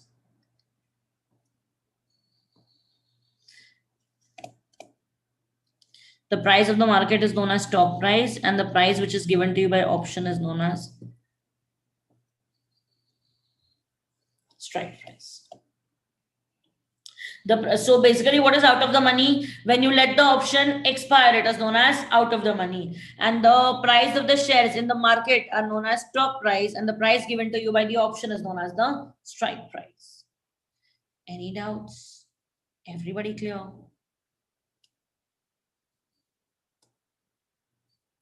Stock split. Now, what is stock split basically? Stock split basically means the company will split its existing shares. They don't issue new shares, they split their existing shares. Now, why is this done? Because they want more and more shares to be sold in the market. They want their shares to be available more in the market. Now, this is generally done in the ratio of 2:1 or 3:1. I will just give you one of the situation where stock split is done. I'll give you one of the situation where stock split is done. Stock split is done generally when the one of the situation where stock split is done is the situation where the share price goes very high. If the price of your share is extremely high, if your share is very expensive, then not many people can buy your shares. So what do you do in that case? You will split the shares. Let's take an example here. MRF tires. In case of MRF tires, very recently, the share price of one share, the price of one share was around rupees 60,000 rupees, people. Now tell me, is it very easy for a person to buy one share of 60,000? Can I say number of shareholders reduce in such cases? So what does the company do? It can either split it into the ratio of 2:1 or in the ratio of 3:1. So can I say now automatically share price of the price of one share becomes 20,000? Clear?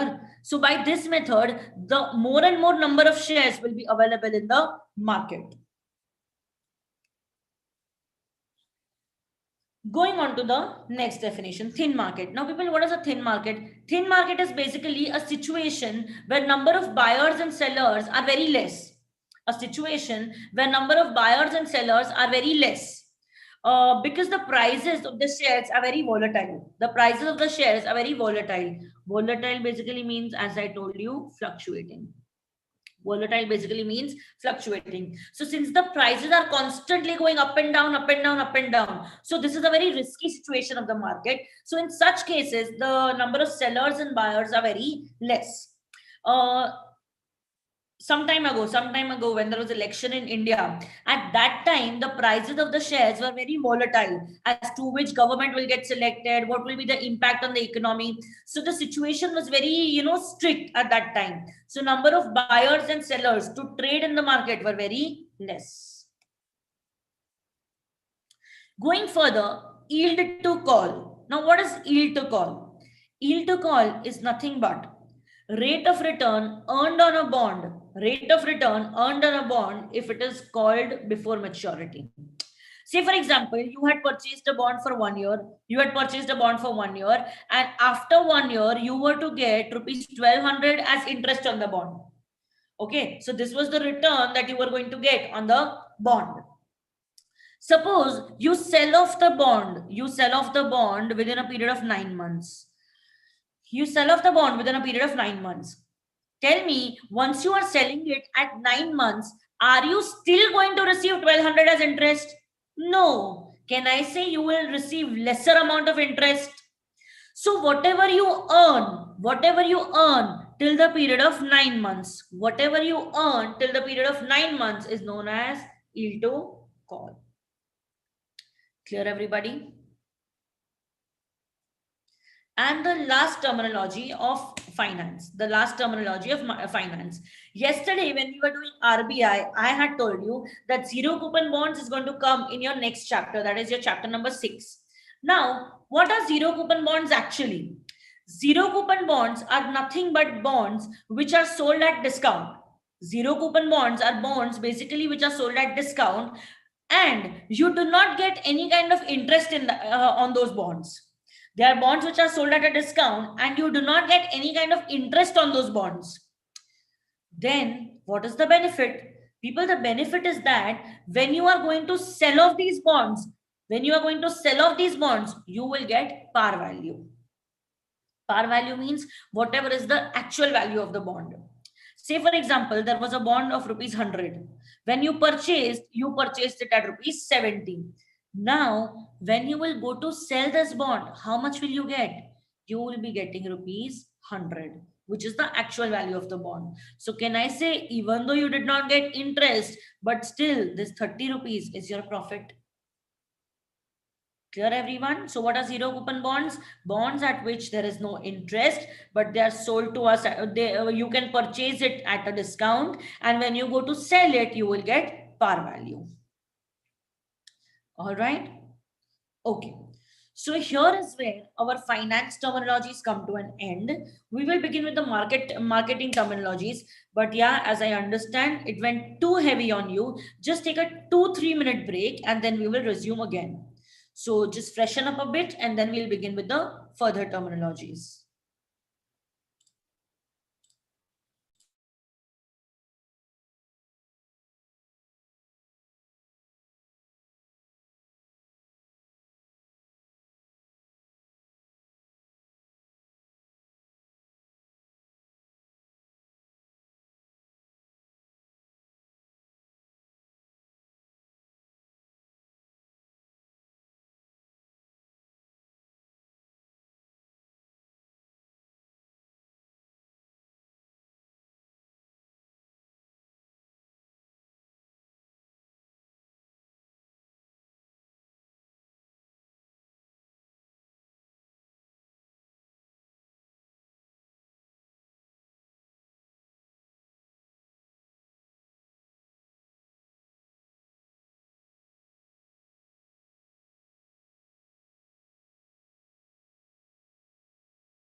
All right, let's begin again. I hope all of you are fresh after all the terminologies that we have done relating to the finance.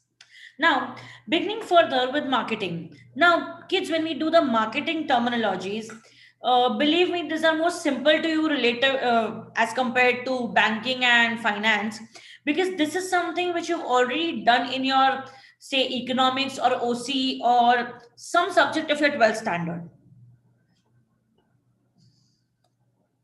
Let us begin.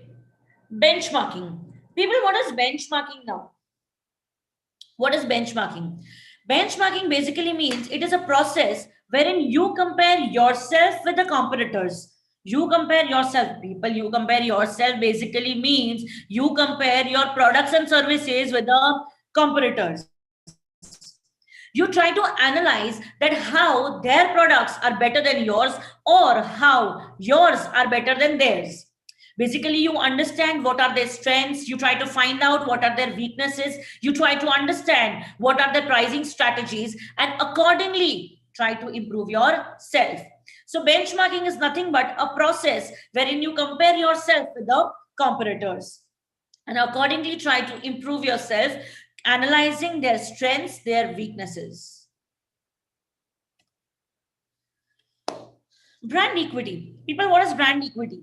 Brand equity is nothing but brand equity basically is the value of your brand in the market, how popular your brand is in the market, how much people know about your brand, how aware the people are about your brand, how loyal the customers are to your brand.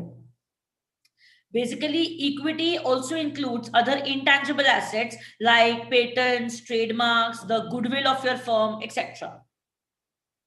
So basically, the more people know about you, the more people are loyal to your brand, the more you have a market share, the more is your brand equity. Brand loyalty. Now, people, what is brand loyalty actually? Brand loyalty basically means, sometimes let's take an example of Nestle. Nestle, good food, good life. Let's take an example of Nestle. Nestle introduced Maggie. Nestle has few other beverages also. Nestle has coffee, Nescafe. Nestle has a variety of products. And generally, all their products are fantastic. Everybody would use their products. If you're talking about coffee, it has to be Nescafe. If it is about Maggie, it has to be a product of Nestle. Yes or no? So, if you're talking about milk powder, also people generally prefer Nestle in that. Now, Nestle has achieved a good brand equity in the market. So, you also like all the products of Nestle. Now, suppose if Nestle comes up with a new beverage, Nestle comes up with a new beverage. Can I say, obviously, we all are definitely going to try that because we know that whatever Nestle makes no is going to be fantastic. So brand loyalty basically means you are so loyal to a particular brand that whatever they launch, you are going to buy it. Whatever they launch, you are going to buy it.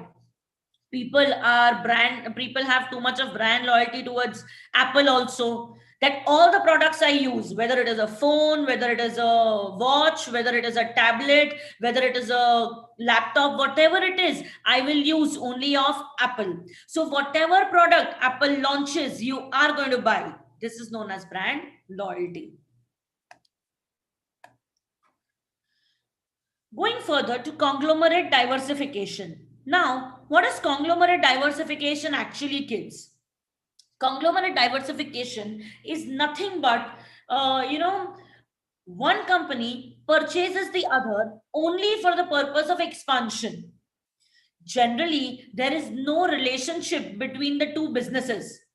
My business is not at all related to the company that I purchased, but still I purchased it because I want my company to grow in size. It should become a huge company. There's a word here.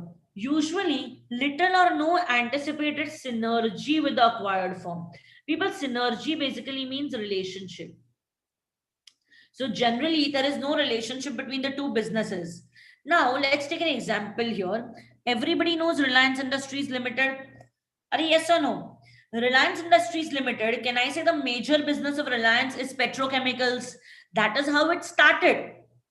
Are yes or no? That is how it started. But recently, Reliance purchased a company named Hamleys. Hamleys is nothing but toys store. Kids toys store. Now tell me, does petrochemicals and toys have any kind of relationship between them? Absolutely no. But still, can I say Hamleys now belongs to Reliance? It is a part of Reliance Group now. So basically, Reliance is growing completely in size, even though the businesses are not related to each other. Consortium. Consortium is basically, see, it is a combination of several companies working together for a particular purpose to build something or to purchase something. Basically, consortium is similar to joint venture. It is nothing but similar to joint venture. Say, suppose some roadways are constructed, some national highway requires construction, say between Mumbai and Pune. And generally there is not one contractor. Generally, there are two, three contractors who will be building and constructing the same road. So that is nothing but consortium. Corporate culture.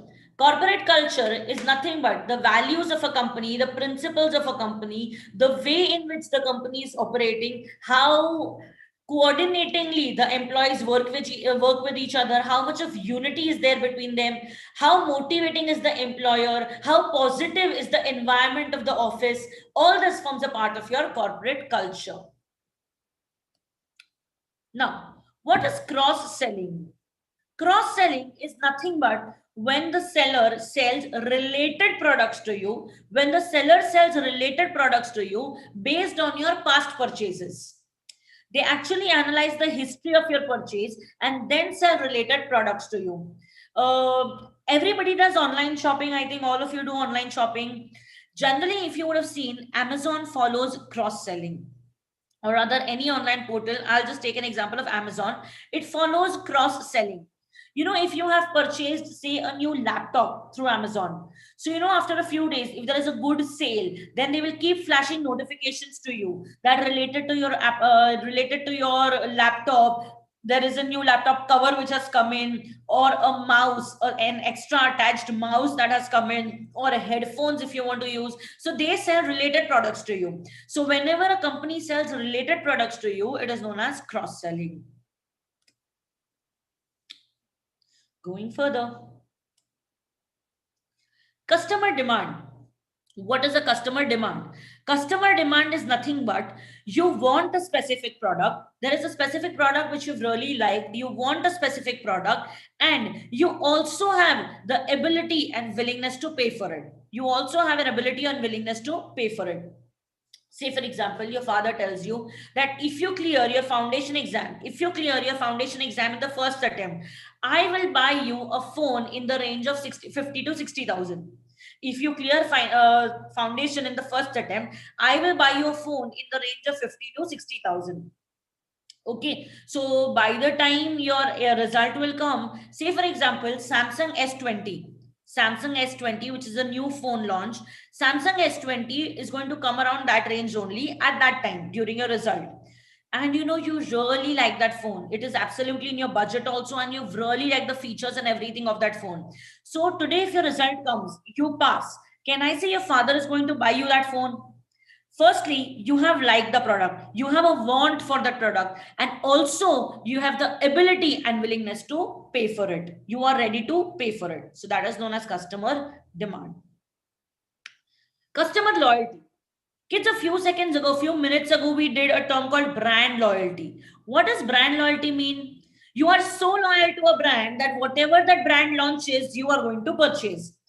As against that, what is customer loyalty? People, customer loyalty basically means you are loyal to a particular shop. You are loyal to a particular shop. Now, since we had taken an example of Apple, let's continue with that example only. You buy Apple phones generally from the Aptronics store. Okay? Aptronics store, but you are residing, say, in Mumbai. And Mumbai, there is an area in Villeparle called Juhu. In Villeparle, there is an area called Juhu. So you have an electronic store there, okay? Whenever you buy any Apple product, you will buy it from that store only. People, you are staying, say, for example, in Borivali. You are staying, for an example, in Borivali. But if you want to purchase any Apple product, you will travel till Villeparle, go to that particular store only and then buy it. Arey, why so? Maybe the sales executives there are very good, they give you very good treatment, they have a good way of explaining things to you, they give you very good after sales service. So whenever you buy the product, you buy only from that particular store. This is known as customer loyalty. When you buy every product of a particular brand loyalty, but when you buy it only from a particular shop, it is known as customer loyalty. Customer wants. What a customer wants. Uh, Recently iPhone has launched iPhone 12. It has iPhone 12, 12 Pro, Pro Max. Everybody currently is talking about iPhone 12 Pro Max. Everybody has some huge fascination towards that phone. I don't understand why. I hate Apple. I absolutely hate Apple. No, but everybody these days, iPhone 12, or you bought Pro Max, are you serious? Even I wanted. People, you went to your father last night and you told, Dad, please don't talk about 50, 60,000 phone, okay? If I pass, I only want iPhone 12 Pro Max. Father tells you, just shut up and get lost. Bloody, you are only going to pass CA foundation exam. After that also, you are not going to earn anything. I would rather have to pay fees of your inter CA, and you want to buy a phone worth rupees 1,50,000. Are you serious? People, this means that you definitely want a product, but do you have ability and willingness to pay for it? Does your father have, he might have the ability to pay, but does he have the willingness to pay? No. So that is your customer want. Want is only when you want something. But along with want, if you have ability and willingness to pay, then it is customer demand. Going further, economy of scale. People, what is economy of scale?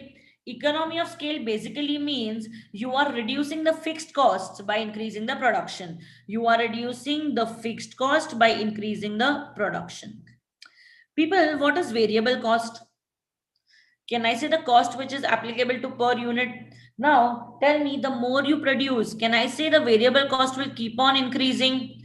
As compared to that, the more you produce, the fixed cost starts reducing.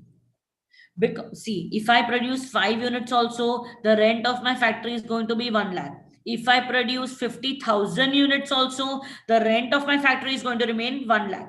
But initially, the burden of this 1 lakh was only on these 5 units. But now, can I say it has been spread over 50,000 units? So, economy of scale basically means reducing the fixed cost by increasing the production. Forecasting. People, what is forecasting? Now, forecasting is nothing but estimation. Forecasting is nothing but estimation of future demands. You try to understand, you try to anticipate, you try to actually predict that what is going to be the future needs of the people, what is the amount that they will be able to spend, etc., etc. So basically, forecasting is nothing but estimating future demands.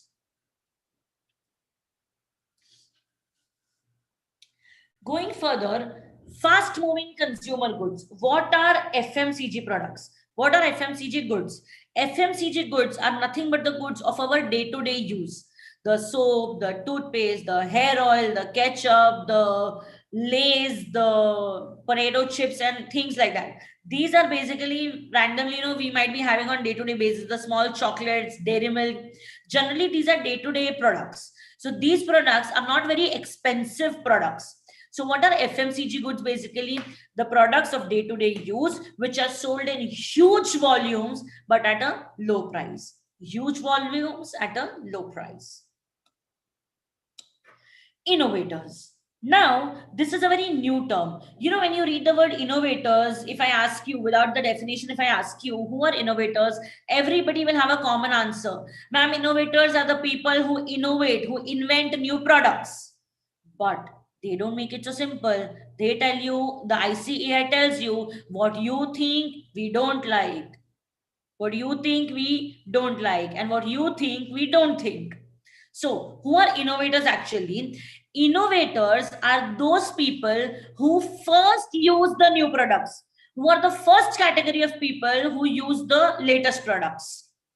Now, generally, you see these film stars and all the Bollywood celebrities, the Tollywood celebrities, the celebrities, when you talk about, what do? They generally, whenever a new phone is launched, a new gadget is launched, they are the first people who will be purchasing those products and using them. Even though it's not launched in India, they might get it from abroad, but they will be the first people to use those products. So innovators are the people who first use the latest products. Now, people generally, these are not the old age people, because they are not materialistic. They are not into what phone, what laptop, what tablet. They are not into all of this. This is generally the young crowd who is into all this, and they generally belong to a high socio-economic group. Basically, they are generally the rich class of people who do this. Going further, internal marketing. People know what is internal marketing actually. Internal marketing basically means you launch your products and services, you market your products and services first to your employees. Now, there is a word here, eliciting, the process of eliciting. Eliciting basically means either extending support, you can say, or giving support. You can either say extending support or giving support. Basically, internal marketing means, say you've come up with a new product, you will first tell your employees to use it. You will try to get maximum possible review from there of how beneficial is our product, what are the good things about the product, if at all there are any bugs in the product, any defect in the product, you will come to know before launching it in the market. And also, people, if the employees use the products, if they themselves understand the benefits of the product, can I say they will be able to do better marketing of the product? See, when you use something by yourself, you yourself have experienced the benefits. If you have experienced the benefits, you will definitely be able to spread more better words about it, do better marketing about it. So that is internal marketing, that first make the employees use the products of your company. Then going further, market segmentation. Now, what is market segmentation? People, this market segmentation term, just remember for a while more, because we will be taking this word up in near future, for 2 to 3 times now. Market segmentation. Market segmentation is nothing but dividing the customers of the market based on their characteristics. Dividing the customers of the market based on their characteristics. Now, say for example, in this case, you have done the segmentation based on, say, school going category. What is your business? You manufacture footwear. Okay, footwear, the basic footwear that is required. So you are into the basic manufacturing of footwear. So for you, you have divided the market into school going category, college going, office going, and others. School going, office going, college going, and others. Okay. So basically, this is your market segmentation, that you have divided the customers of the market based on their specific characteristics. Going further, market entry. Now, what is market entry, kids? Market entry does not mean that a new business is coming into the market, a new company is coming into the market. Market entry is not that. Then, ma'am, what is market entry? People, market entry basically means an existing company launches a new product in the market. An existing company launches a new product in the market. Now, people generally, if you're a first entrant, say if you're talking about telecommunication network, the Vodafone Idea and all, if you are the first one to launch 4G, if you are the first one to launch 4G, can I say you will automatically have an advantage over the others because you are the first one to launch it? So obviously the customers are going to get inclined to you. They will be purchasing the Airtel SIM cards. If just like how Airtel first launched 4G. So can I say everybody started switching over to Airtel? Now, as against that, can I say if you are a last entrant, it is not that a good situation for you. But then, even after being the last entrant, you want to capture the whole market. What will you have to do? You will have to give the best quality product, and along with that, your product should be cheaper than the others. Because only then the customers will even think about you. We can take an example of Geo in this case. Geo was the last one to enter the market, but can I say still it had the ability to crash the market because it bought the best possible internet speed and along with that the lowest possible data charges. So can I say it got in better quality also and cheaper price also. So this is market entry. Going further, market targeting. What is market targeting? People, I just told you, remember about market segmentation. Now you are a footwear manufacturing company. You segmented the market like this: school, college, office, and others. You segmented the market like this. Now you are thinking, which of this segment should I actually make the footwear for? Which of the segment should I make the footwear for actually? Now, forget the COVID situation. Huh? Right now, we are not talking about when the COVID situation is present. I'm talking about general cases. People, in case of school going category, generally, there is nothing like bunking, that today I will not go to school. Can I say generally people go to school every day and they don't have much fanciness about footwear, only normal black footwear on regular days. And if you have physical training scheduled that day, then you might have your white footwear or something like that. Generally schools have this only, but black, and black also the typical pattern. You don't have to make more fancy designs. So you think that this is a bigger market and a simple market. This is a bigger market and a simple market. So in this case, you have selected your segment. Selected your segment means market targeting. You have selected your target. This is market targeting. So what is the process which actually happens? First, what happens is segmentation. After that, what happens is targeting the market. Now, going further, marketing mix. People, what is marketing mix actually? Marketing mix, can I say you have all done at the college level? The 4 P's of marketing, the 4 P's of products: product, price, place, and promotion. Can I say we all have done these 4 P's of marketing? But at our foundation level, they have introduced the 3 P's relating to services also. The 3 P's relating to services also. What are these 3 P's related to services? People, process, physical evidence. People, process, and physical evidence. Now, let's take an example to understand what actually is this people, process, and physical evidence. People, see, JK Shah classes. Can I say we are into the service industry?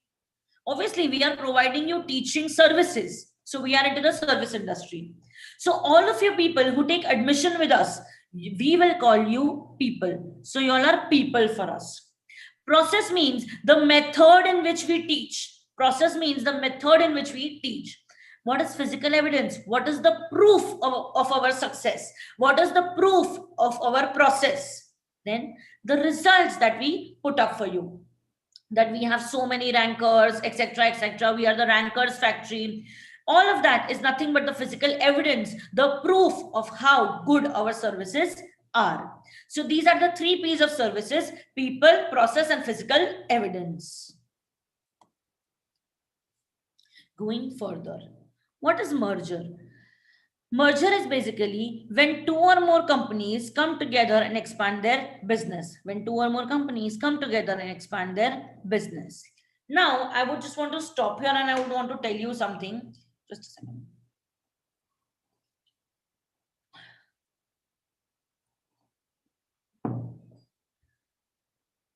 Now, uh, maximum doubts that I get from students: consolidation, merger, amalgamation, acquisition. Ma'am, how are all of them different from each other? We don't understand this only. How are they different from each other? People, listen to it absolutely carefully. Keep all the keywords in your mind, and believe me, you will never get confused between these words. First, taking up what is consolidation. Two companies come together and become a new entity. Two companies come together, work together forever, but by becoming a new entity. There is a company A, there is a company B. Now, both of them have created a new company C. And now both of them will be working under the name of company C. This is known as consolidation. Two entities come together permanently and form a new entity and work as that new entity and work as that new entity. That is known as consolidation. Merger. Two entities come together and expand their business. Two entities come together and expand their business. No new entity is created in this case. People, the recent merger, the largest merger of all times, the merger between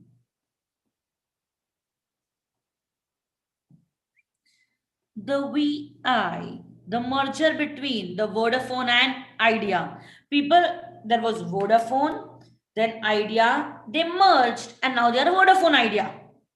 There was Vodafone, there was Idea, they merged, and now there is Vodafone Idea. They have only become bigger in size, they have only expanded their business. So, two or more companies come together to expand their business operations. Understood? In this case, no new entity is formed, only both the entities have been merged. Clear, everyone? Amalgamation, acquisition remain the same. Basically, one financially strong company purchases the financially weak company. Financially strong company purchases the financially weak company. So, everybody clear? Can I just run you through this once more? Consolidation. Company, new entity. Company, new entity. Consolidation. Company, work together. Company, work together. So, merger. Financially strong company purchases the financially weak company. Amalgamation. Everybody clear? Good. Let's go further. Mass marketing. Now, what is mass marketing? People, mass marketing is nothing but when all the consumers, or rather when many consumers get the same message either from a business organization or a non-profit organization. When huge number of people receive the same message either from a business or from a non-profit organization is known as mass marketing. These messages can come through any way: newspaper, radio, television, anything. And listen, not always is this message important to you, but still you receive it. Let's take an example first from messages from a business. All of you recently, this has started recently. That many of you receive the message: we repair fridge, TV, AC, please contact on this number. It is not necessarily always useful to you, but still you receive it. This is mass marketing. Let's take another example of receiving messages, huge number of people receiving messages through non-profit organization. Everybody has seen that advertisement of Amitabh Bachchan on television: polio drops, 2 drops of life, do boon zindagi. Have you people heard this or no? So this is from a non-profit organization. This message may not be useful to you, but still you receive it. Niche marketing.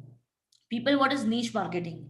Niche marketing basically means exploitation of comparatively small segments of the market.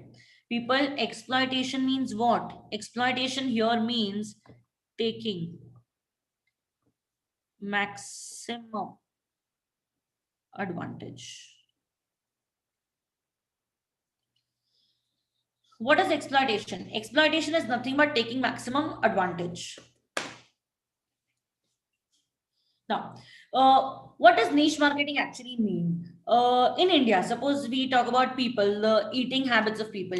Tell me, in India, there are a huge number of foodies, the people who love food, or very health conscious people. Can I say in India, we are the least amount of people who would take care of the health. We are more into loving food. Are yes or no? Okay, when we talk about having Maggie also, can I say we like the normal Maggie and we don't like the wheat Maggie? Yes or no? The atta noodles that Maggie has come up with, we don't like that. But then that is consumed by the health conscious segment of the country, which is a very small segment. So, can I put it this way that Nestle made something for this small segment also? Nestle did not want to miss out on these customers also. This is known as niche marketing. When you make products for a very small segment of the society also. Personal selling. Now, what is personal selling? Personal selling is basically done by oral communication. This is generally, you would be knowing about these door-to-door salesmen who come at your place and sell their products. They come to your doorstep. They explain you about the various benefits of their products. They explain you that this product is very cheap and you must buy it. People see whatever they say, they are so forcing on you that usually their attempt is to close the sale. To close the sale basically means usually their intention is that they will sell the product and go. The sale must happen. Usually their intention is that is known as personal selling. Preemptive pricing. Now, kids, what does preemptive pricing mean? Preemptive pricing is nothing but a strategy wherein a businessman reduces its cost, reduces the prices, lowers the prices to discourage the new entrant. Say, for example, I am well established in the market. Okay, I am well established in the market. Currently, I am charging rupees 50 for my product. Currently, I am charging rupees 50 for my product. And I sense that a new company is going to come and launch a similar product. A new company is going to come and launch a similar product. People, I'm already well established. I know that my products are in demand in the market and I don't want to lose these customers. So what will I do? That immediately, as soon as I come to know that a new competitor is coming in the market, I will reduce my prices, say for example, to 35. I will reduce the prices of product, say for rupees 35. If I only reduce the prices, can I say the customers will definitely not feel like going to the new entrant? Because if a better product, if the same product is available at a cheaper price, obviously they are going to come to me only. So preemptive pricing basically means a company reduces the prices of the products to threaten the new entrants. Going further, price discrimination. People know what is price discrimination. Price discrimination basically means the same product is available at different prices depending on the place or depending upon the customers of what kind of customers are going to purchase it. If we talk about a packaged water bottle, people, a packaged water bottle is available at different prices at the railway station, at a normal grocery store, or a normal restaurant, and it is even further different at the cinema hall. So depending upon what kind of a crowd is going to come at that place, the price of the product keeps changing. It is going to be the cheapest at the railway station, a little higher at a local restaurant, and very expensive at a cinema hall. Price skimming. What is price skimming now? Price skimming is completely opposite of preemptive pricing. In case of preemptive pricing, we are reducing the prices. Then what do we do in price skimming? People, in case of price skimming, initially when I launch a new product, I am going to charge a super high price. But the super high price will be only for a small period of time. Now, generally, chalo, again, now since we were on the example of Apple, we will continue with that example. People, whenever Apple launches a new phone, can I say it charges a super high price? But this price slowly starts coming down when they are going to launch a higher end product. Yes or no? Yes. Target marketing. Now, people, again taking you back to market segmentation. Do you remember we had segmented the market? We had segmented the market, school, college, office, others. Segmentation was done. Then we even targeted the market. We even selected the market where we wanted to sell the product. And now it is target marketing.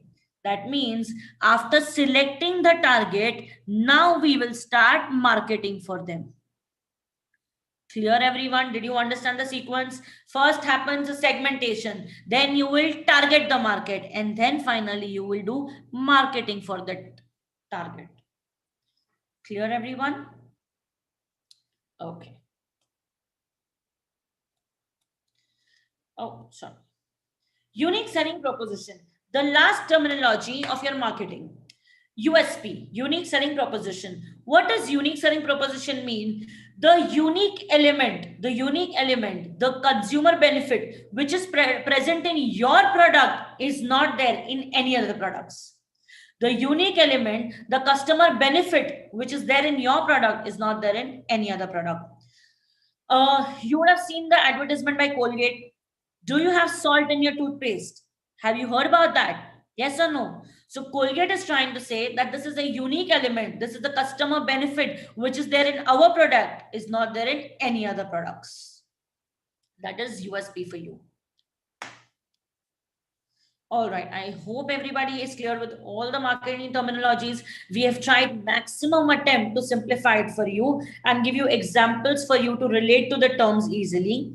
Now, you don't have to anyways mug up the terms, but I hope from the understanding point of view also, it was a little simpler for you. Should we go ahead with the banking terminologies now? All right. Just a moment.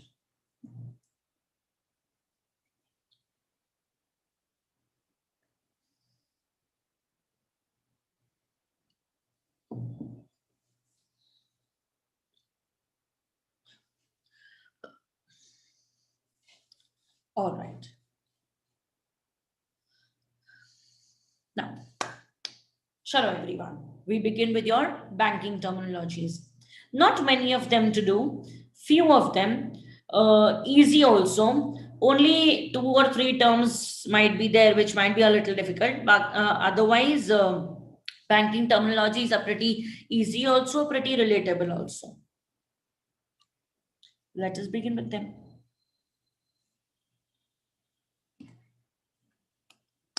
Beginning with the first one, acceptance. Now, people, they have given such a huge definition. You might read it also, you feel like, what are they writing? What are they trying to say? We don't understand anything.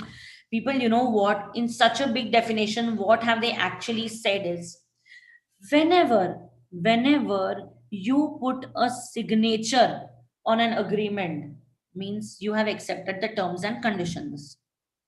Believe me, it is this simple. What is acceptance? Whenever you put a signature on the agreement, basically implies that you have accepted the terms and conditions of the agreement. Putting a signature anywhere means acceptance. Putting a signature anywhere basically means acceptance. Talking about a financial instrument, a check. Account pay to so and so rupees 10,000, and again I have put up my signature. By signing on the check also, can I say I am trying to say that I have accepted to pay this money? Putting up a signature anywhere basically means it is acceptance. Going further, a very nice term, American depository receipts, a little confusing, but believe me, if you hear to this explanation very carefully, you will never get confused as to what is an ADR. Let's take an example. It is American depository receipts, so obviously applicable in the USA and related to the American Stock Exchange. Now, if we talk about the American Stock Exchange, tell me whichever companies are listed on the American Stock Exchange, can I say they all will be incorporated in the USA only? Only if you are incorporated in America, you will be known as an American company. And only then you can get yourself listed on the American Stock Exchange. Yes or no? Yes. Okay. So whichever companies are listed on the American Stock Exchange are American companies only. Now, a non-American company wants to sell its shares in the USA. The company wants that their shares should also be traded at the US Stock Exchange. Their shares should also be traded at the US Stock Exchange. A non-American company, let's take an example of our Reliance only. Let's talk about Mukesh ji. Mukesh Ambani. Now, what does Mukesh ji want? Mukesh ji says that I want that my shares should be traded in the USA. They should be available at the US Stock Exchange for the people to purchase. Okay. So if Mukesh ji wants this, what can he do? He will straight go to the American bank. He will straight go to the American bank and tell the bank that I want to purchase an ADR, that I want to purchase an American depository receipt. After purchasing this American depository receipt, the shares of Reliance Industries Limited will also start reflecting on the US Stock Exchange, and the people in the USA will be able to trade in those shares. Now, what will be written on this ADR?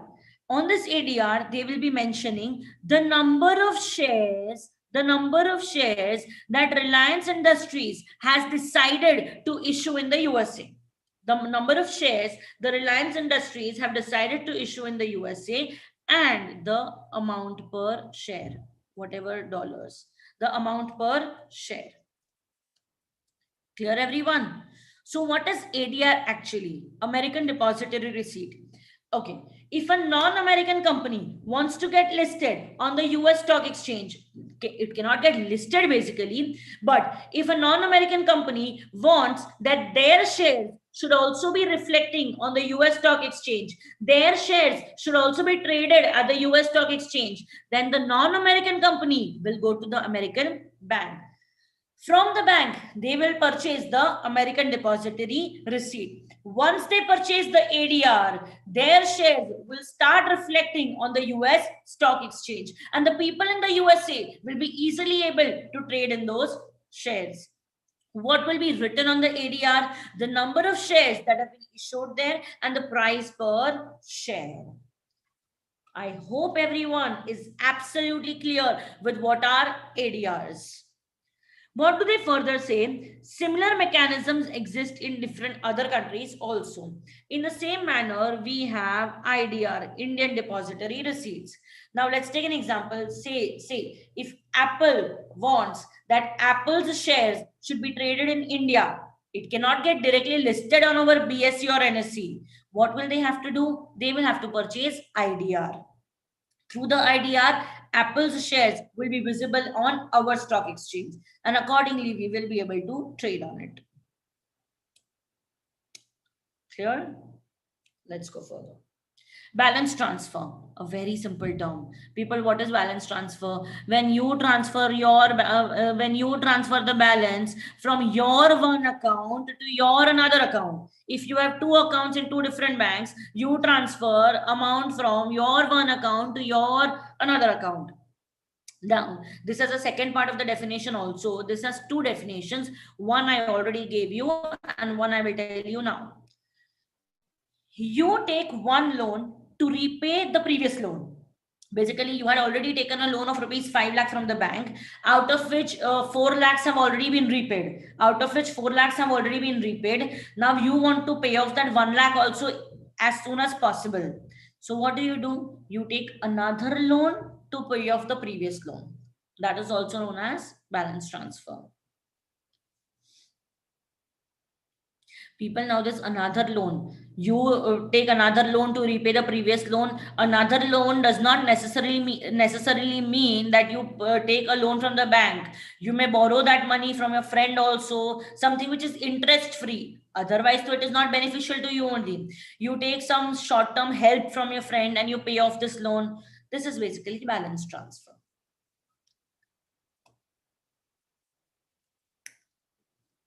Bank rate. Bank rate. What is bank rate? Bank rate is nothing but the interest rate at which the central bank gives money, gives loan to the commercial bank. The interest rate at which central bank gives loan to the commercial bank.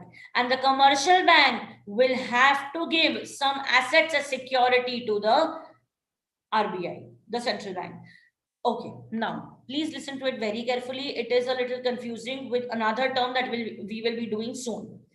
What is bank rate? It is the interest rate at which commercial bank gives loan to the, sorry, it is the rate at which central bank gives loan to the commercial bank, and commercial bank will have to give some security to the central bank.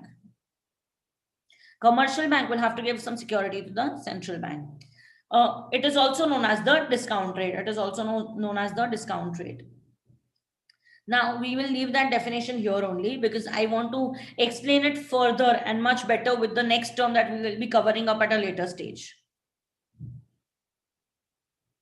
Basis point. Basis point is nothing but a measure of change in the financial parameters. Basically, any change in the interest rate or the stock index or the market rate. Indices basically is the plural form of stock index.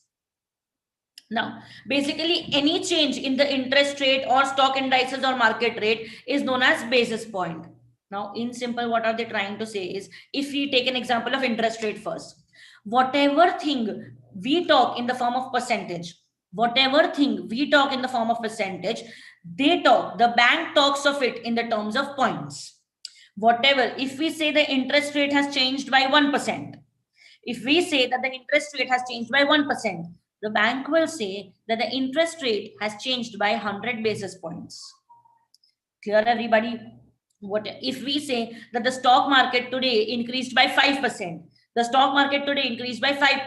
So they at the stock market will say that the market increased today by 500 basis points. Clear? So whatever we talk in the form of percentage, they talk it in the form of basis points.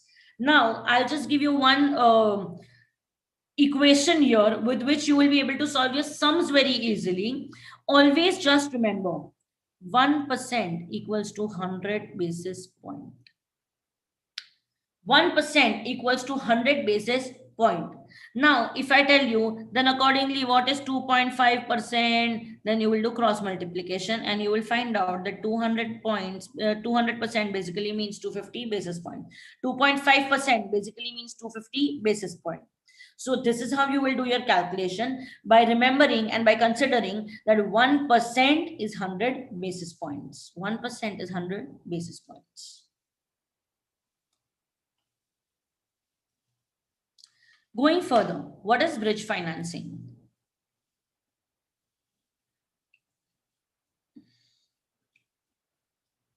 Going further, what is bridge financing? Now, bridge financing is also known as gap financing. How does this actually function? Now, I'll just give you an example with which you will be able to understand the definition very easily. Say I am a company who is going to start a new project. For which, I require a loan, say for about 60 crores. I'm a big company and I am going to require a loan of rupees 60 crores to complete my project. Now, I go to the bank and, I decide, looking at my papers, the bank decides that 60 crores is too much. Right now, take a small loan, say of rupees 10 lakhs. Basically, I am taking two loans from the bank. One is rupees 10 lakhs, which I am anyways easily going to get because my papers are very strong. Okay. And there is another long-term loan, which I require of rupees 60 crores. Now, the 10 lakh loan is easily passed. Certified also, and I immediately got money also. Okay. So I have received this money. And then I tell the bank that, listen, with this 10 lakh rupees, I will start doing my work. But then tell me, what about the 60 crores also? Bank says that, listen, we need to do a lot of reference check. We need to test a lot of things. We need to analyze and verify your papers. We need to analyze everything in detail. We need to understand your project, of how actually it is going to function and everything. Okay. Only after we are completely relaxed that yes, everything, and we are satisfied that everything is perfect, only then we will pass your loan. I say, okay, chalo, you take 10-15 days, you do all your possible research and all, and then pass my loan. 15 days are already over. Okay, I have completely used up this 10 lakh rupees, and now 15 days are already over. And I go to the bank again that listen, now my work is going to hamper.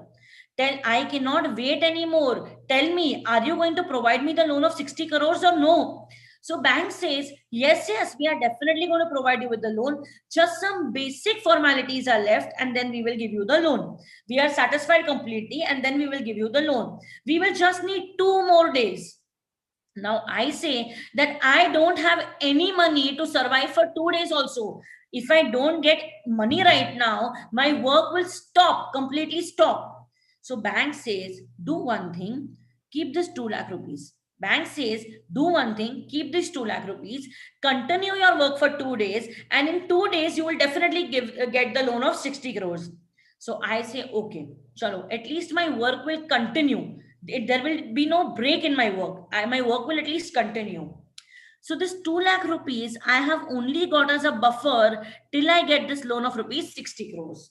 So this 2 lakh rupees, kids, is actually known as bridge financing or gap financing. Understood? One short-term loan I had received, long-term loan I am still to get. But to manage my work in between this period also, I take some money which is known as bridge financing. Now, if you understood this really well, tell me something, tell me something. When will I need this money? When will I need this gap financing? Or when will my gap financing start? Can I say my gap financing will start only after my 10 lakhs have been completely used up? Or yes or no? My gap financing will start when my 10 lakhs have been completely used up. Kids, that means what? My gap financing will start at the end of short term loan. My gap financing will start at the end of short term loan. Tell me, when will I now not require this money? Tell me, when will I now not require this money? I will not require it as soon as I get my 60 crores. I will not require it as soon as I get my 60 crores. What does this mean? That the gap financing, will stop at the beginning of my long-term loan. Are everybody clear or no? I require 2 loans from the bank, 10 lakh and 60 crores. Are yes or no? I require 2 loans from the banks, 10 lakhs and 60 crores. Okay, 10 lakhs is already used up. 60 crores I will get after 2 days. For these 2 days, my work should not hamper. Bank gives me some 2 lakh rupees randomly. This 2 lakh rupees is known as bridge financing or gap financing. This will start at the end of short term loan, and this will end at the beginning of the long term loan. Everybody clear? Any doubts? All right, let's go further. Cap. What is cap? Cap is nothing but a limit. People, cap is nothing but a limit of increase also and decrease also. Say for example, on fixed interest, okay, on fixed deposit interest. On fixed deposit interest, the bank has put up a maximum cap of 8%. On fixed deposit interest, the bank has put up a maximum cap of 8%. What does this mean? By putting this cap, what does this mean? That bank will not give anything above 8%. The bank will not give anything above 8%. Everybody clear? Suppose if they say that minimum cap on car loan interest, is 7%. What does this mean? That come what may, the bank will not reduce the interest below 7%. So cap is nothing but a limit which can be increase also and decrease also. Debt settlement. Now kids, what is debt settlement? debt settlement is nothing but a procedure wherein you go to the money lender and you try to negotiate and finally do a full and final settlement of your loan. Now kids, full and final settlement basically means settlement which is done before the maturity of loan. Suppose you have taken a loan of 5 years. Suppose you've taken a loan of 5 years, you have paid the loan till 4 years and 6 months. You have paid the loan till 4 years and 6 months. Now, for the balance 6 months, no, you have gathered money and you feel that I want to get rid of these installments and all. I want to reduce these installments and I want to do full and final settlement right now only. You will go to the bank and talk to the bank manager that, listen, tell me what can we do about this? I don't want to continue this principal and interest payment and these installments for the next 6 months. Tell me something by which we can do the settlement right now only. That is debt settlement.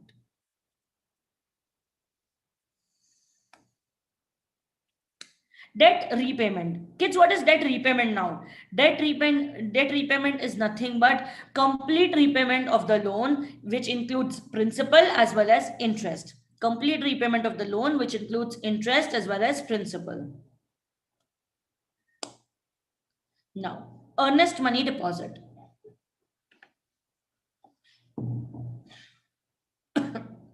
Now, earnest money deposit. What does earnest money deposit actually mean? People, if you have taken a loan from the bank and mortgaged your house as security, you have taken loan from the bank and mortgaged your house as security. Now tell me, what if you are not able to repay the loan? What if you are not able to repay the loan? What will the bank do? Can I say the bank will take over your house? By taking over the house, how will the bank actually recover the money?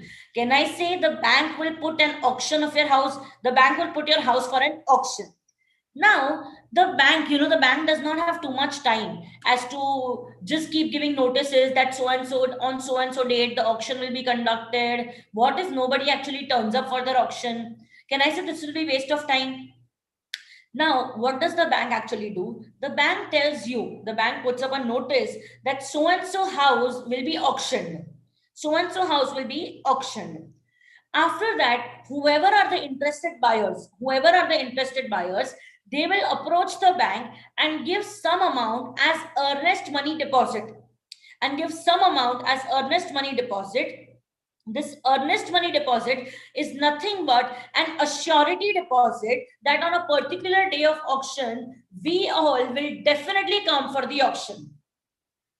Earnest money deposit is nothing but an assurity given to the bank that on so and so date, when there is an auction, we will definitely come. And the bank, to conduct the auction, requires a surety from minimum 3 buyers at least. If the bank receives earnest money deposit even from 3 buyers, the bank will definitely conduct the auction. Clear, everyone? Education loan. People, the name itself suggests what is education loan. It is nothing but also known as students loan. When students want loan for their higher education, maybe within the country or outside the country, whenever they want education loan, they will take it from the bank. Generally, the rate of interest on these loans is very low. Letter of credit. Now kids, what is letter of credit? Letter of credit is nothing but a guarantee which is given by the bank. Okay, now let's take an example for this first. A real life example which you must know, which you might be knowing. Everybody heard about the fraud that Nirav Modi did. Are yes or no? With the Punjab National Bank, you know this or no? I'm sure everyone knows. Now, that fraud was related to the letter of credit only. People, what is letter of credit actually? It is nothing but a guarantee which is given by the bank on behalf of the buyer. The guarantee which is given on behalf of the guarantee which is given by the bank on behalf of the buyer to the seller. On behalf of the buyer to the seller, and that seller is in a foreign country. Guarantee which is given by the bank on behalf of the buyer to the seller, and that seller is in the foreign country. So basically, if you understand that letter of credit is given only in case of foreign trade. So only in case of imports, generally only in case of imports. That guarantee is given by the buyer, guarantee is given by the bank on behalf of the buyer to the seller. And what guarantee does the bank give to the seller? That if this buyer does not pay your money, then we will pay on their behalf. That if this buyer does not pay our money, then we will pay it on his behalf. Everybody clear? So letter of credit is mainly used only in the international trade transactions. It is used only in case of international trade transactions.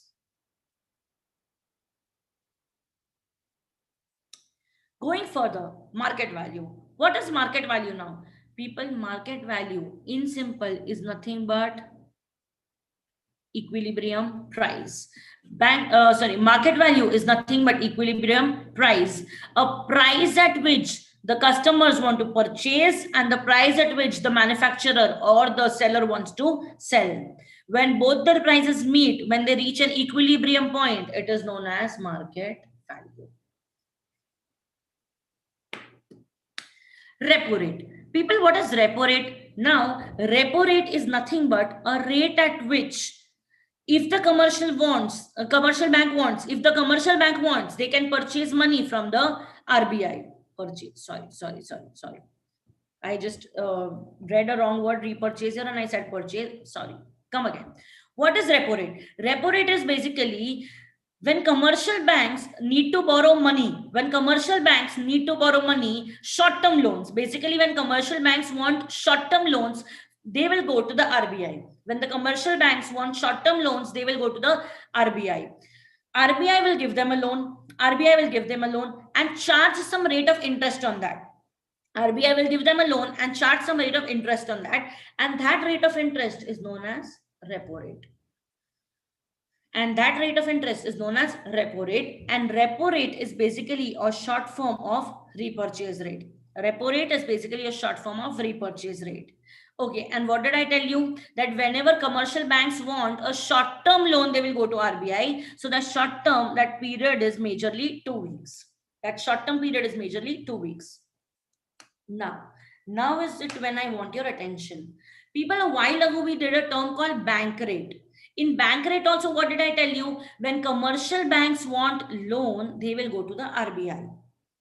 When commercial banks want loan, they will go to the RBI. And whatever rate of interest RBI will charge, that rate of interest will be known as a bank rate. Commercial bank wants loan, they will go to RBI. Commercial bank wants loan, they will go to RBI. Now, I am clearly writing something here. Please keep that in mind forever. If the commercial bank wants short-term loan, and they go to RBI, if the commercial bank wants short-term loan and they go to the RBI, the rate of interest which RBI will charge is known as.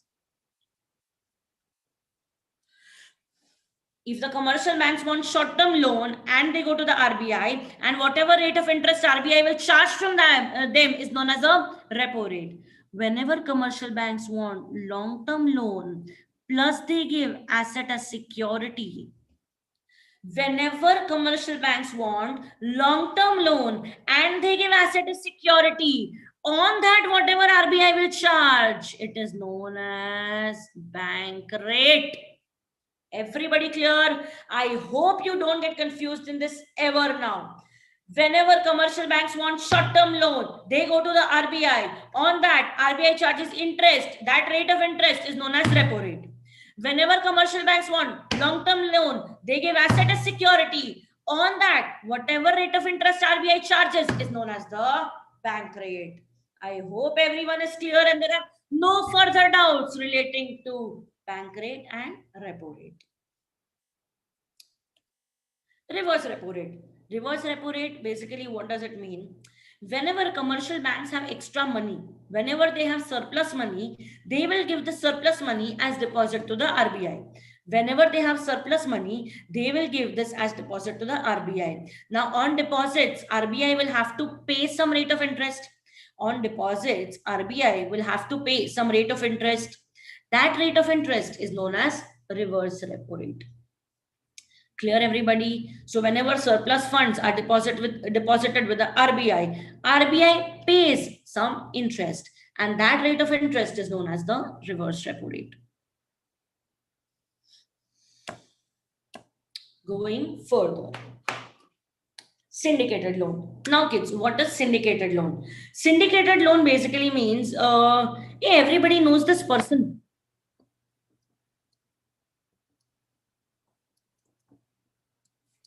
I'm sure everybody knows Vijay Mallya. Yes or no? Everybody might be remembering the crores of rupees fraud that he did with the country, basically the State Bank of India. Now, Vijay Mallya had taken a syndicated loan. Now, what does syndicated loan actually mean? Syndicated loan basically means there is a person, there is an entity or a person who requires loan of a huge amount. There is an entity or a person who requires loan of a huge amount. Now say these loans are between in the range of thousands of crores. These loans are generally in terms of thousands of crores. Now one bank is not in a position to give thousands of crores together.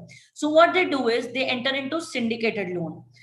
Syndicated loan basically means 4 or 5 banks come together and they give this loan. 4 or 5 banks come together and they give this loan. Out of these 4 or 5 banks, there is one bank who gives the loan of a huge amount. Out of these 4 or 5 banks, there is one bank who gives the loan of a huge amount. And that bank is known as the lead bank. That one bank which gives the loan of the maximum amount is known as a lead bank. And in case of Vijay Mallya, that lead bank was our SBI. Clear, everyone? Now we'll go to the next definition, value at risk. Now, what does value at risk actually mean? Value at risk is basically that amount. Value at risk is basically that amount which is at risk due to change in interest rate. Value at risk is basically that amount which is at risk due to change in interest rates. Say, for example, I have kept rupees 5 lakh as fixed deposit with my bank. I have kept rupees 5 lakhs as fixed deposit with my bank. When I gave this money for deposit, the rate of interest they were to give me was 8%. Okay, the rate of interest that they were to give me was 8%. Now, due to recession in the market, due to huge financial crisis, the bank changes the rate of interest on fixed deposit to 7%. The bank changes the rate of interest on fixed deposit to 7%. So can I say I am losing this 1%? So this is the loss that I suffer due to change in interest rate. This is the loss that I suffer due to change in interest rate. So this loss that I suffer is basically known as value at risk. This loss that I suffer is basically known as value at risk. The last term for your banking terminologies, zero down payment mortgage. Now people understand one thing, this zero down payment mortgage facility is available only if your account is in the Jan Dhan account. Basically, you are a part of this Jan Dhan Yojana started by Narendra Modi. Only if your account is in this bank, you will be able to get this facility. What does zero down payment mortgage actually mean? People generally, when you go to buy a house, can I say the bank will not give you a loan of the entire value of the house? The bank will not give you a loan of the entire value of the house. You need to give some amount as down payment and the balance will be given by bank as loan. But if your account is in this Jan Dhan Yojana, then in that case, you have an additional facility that if you want to purchase a house, you don't need to give any kind of down payment. The bank will give you a loan of the entire amount. Clear, everyone? So what does this mean? If your account is in this bank and you want a loan to purchase the house, you don't need to give any kind of down payment. The bank will give you a loan of the entire value. Chalo. I hope now all the banking terminologies were clear to you. There is no further doubts that you have in them, and it was really, really helpful to you. Going further with the other business terminologies. Take a minute for yourself and then we begin with them.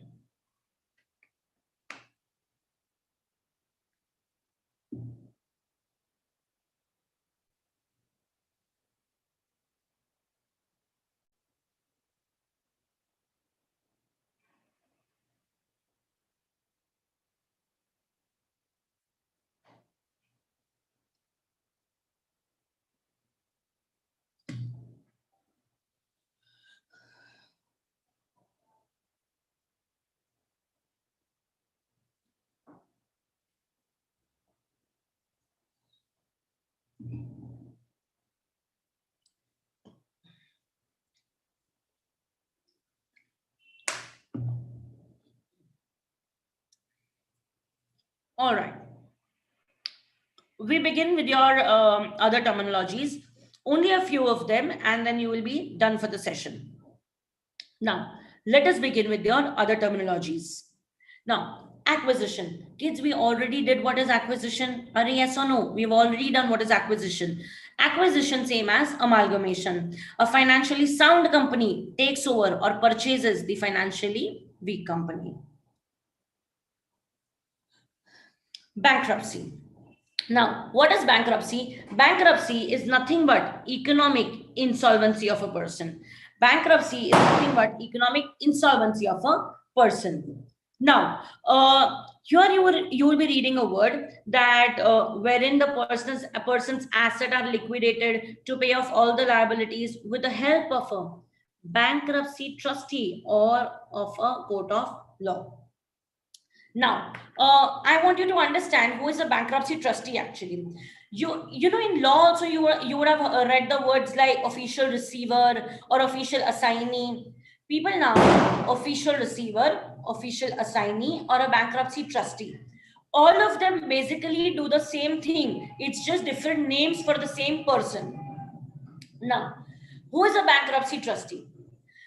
See, if you don't have enough assets to pay off your liabilities, if you don't have enough assets to pay off your liabilities, then in that case, you go to the court and tell the court that please declare me insolvent.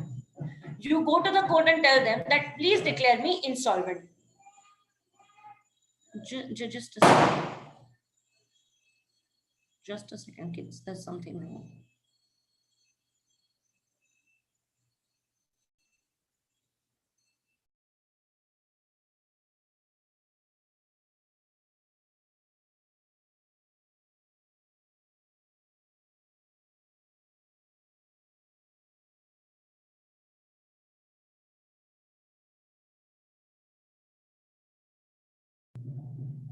Yeah.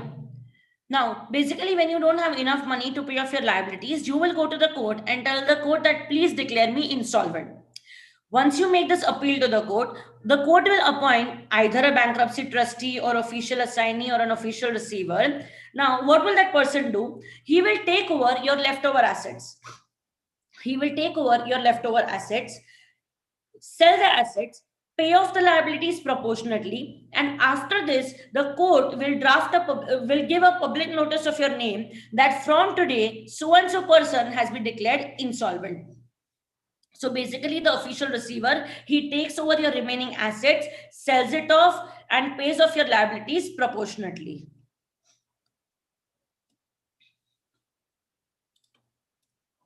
Going further, what is bottom line? People, bottom line is nothing but your net profits. Bottom line is nothing but your net profits. What it basically means is all the incomes minus all the expenses, what you are finally left with is nothing but your bottom line.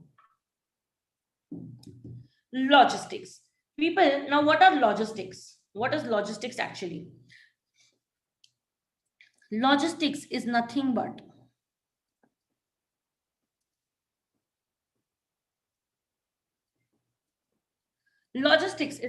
transport facility. Basically, whatever transport facility is utilized to make the goods reach from one place to another, whatever transport facility is utilized to make the goods reach from one place to another is known as logistics. And basically this is not done for free. Obviously the transport company will charge you something for it, and since the transport company charges you something for it, they say that logistics is a commercial activity. Commercial activity means it is not done for free, they charge for it. Now, when you are purchasing the goods, can I say the transport company will deliver the goods to you? They are incoming goods. So whenever the incoming goods are delivered, it is known as inbound logistics. Whenever the incoming goods are delivered, it is known as inbound logistics.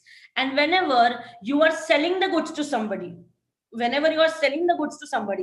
you are delivering it to them, It is going out of your office. Whenever you are delivering the goods to them, it is going out of your office. It is known as outbound logistics. So incoming means inbound, outgoing means outbound.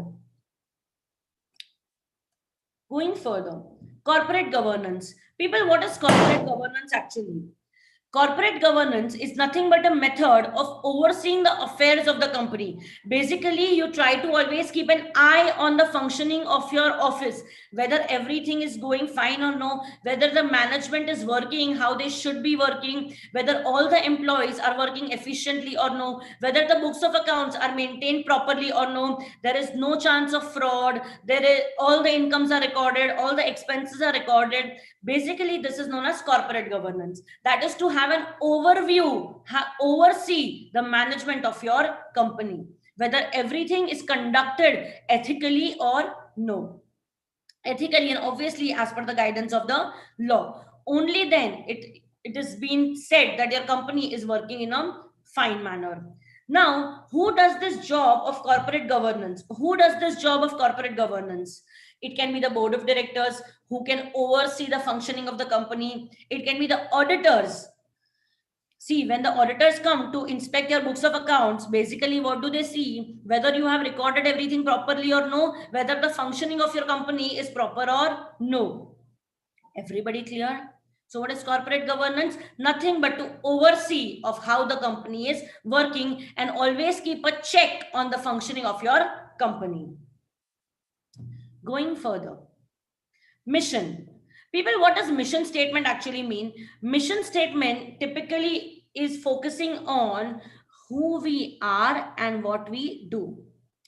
Mission statement is typically focusing on who we are and what we do.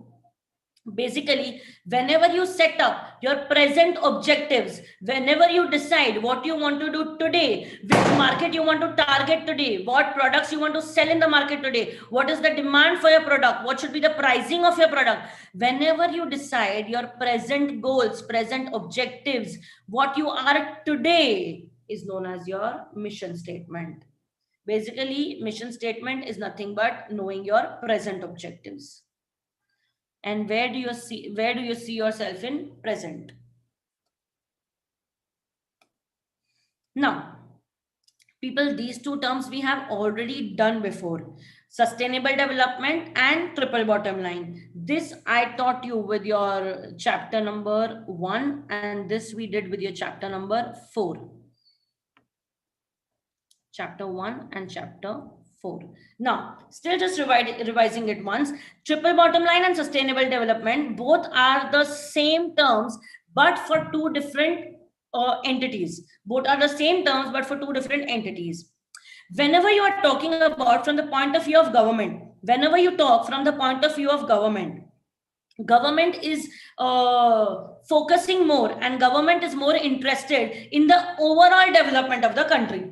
Okay, the government is focusing on and is more interested on the overall development of the country. Now, for the overall development of the country, the three things have to be taken care of: growth of the economy, welfare of the society, and protection of the environment.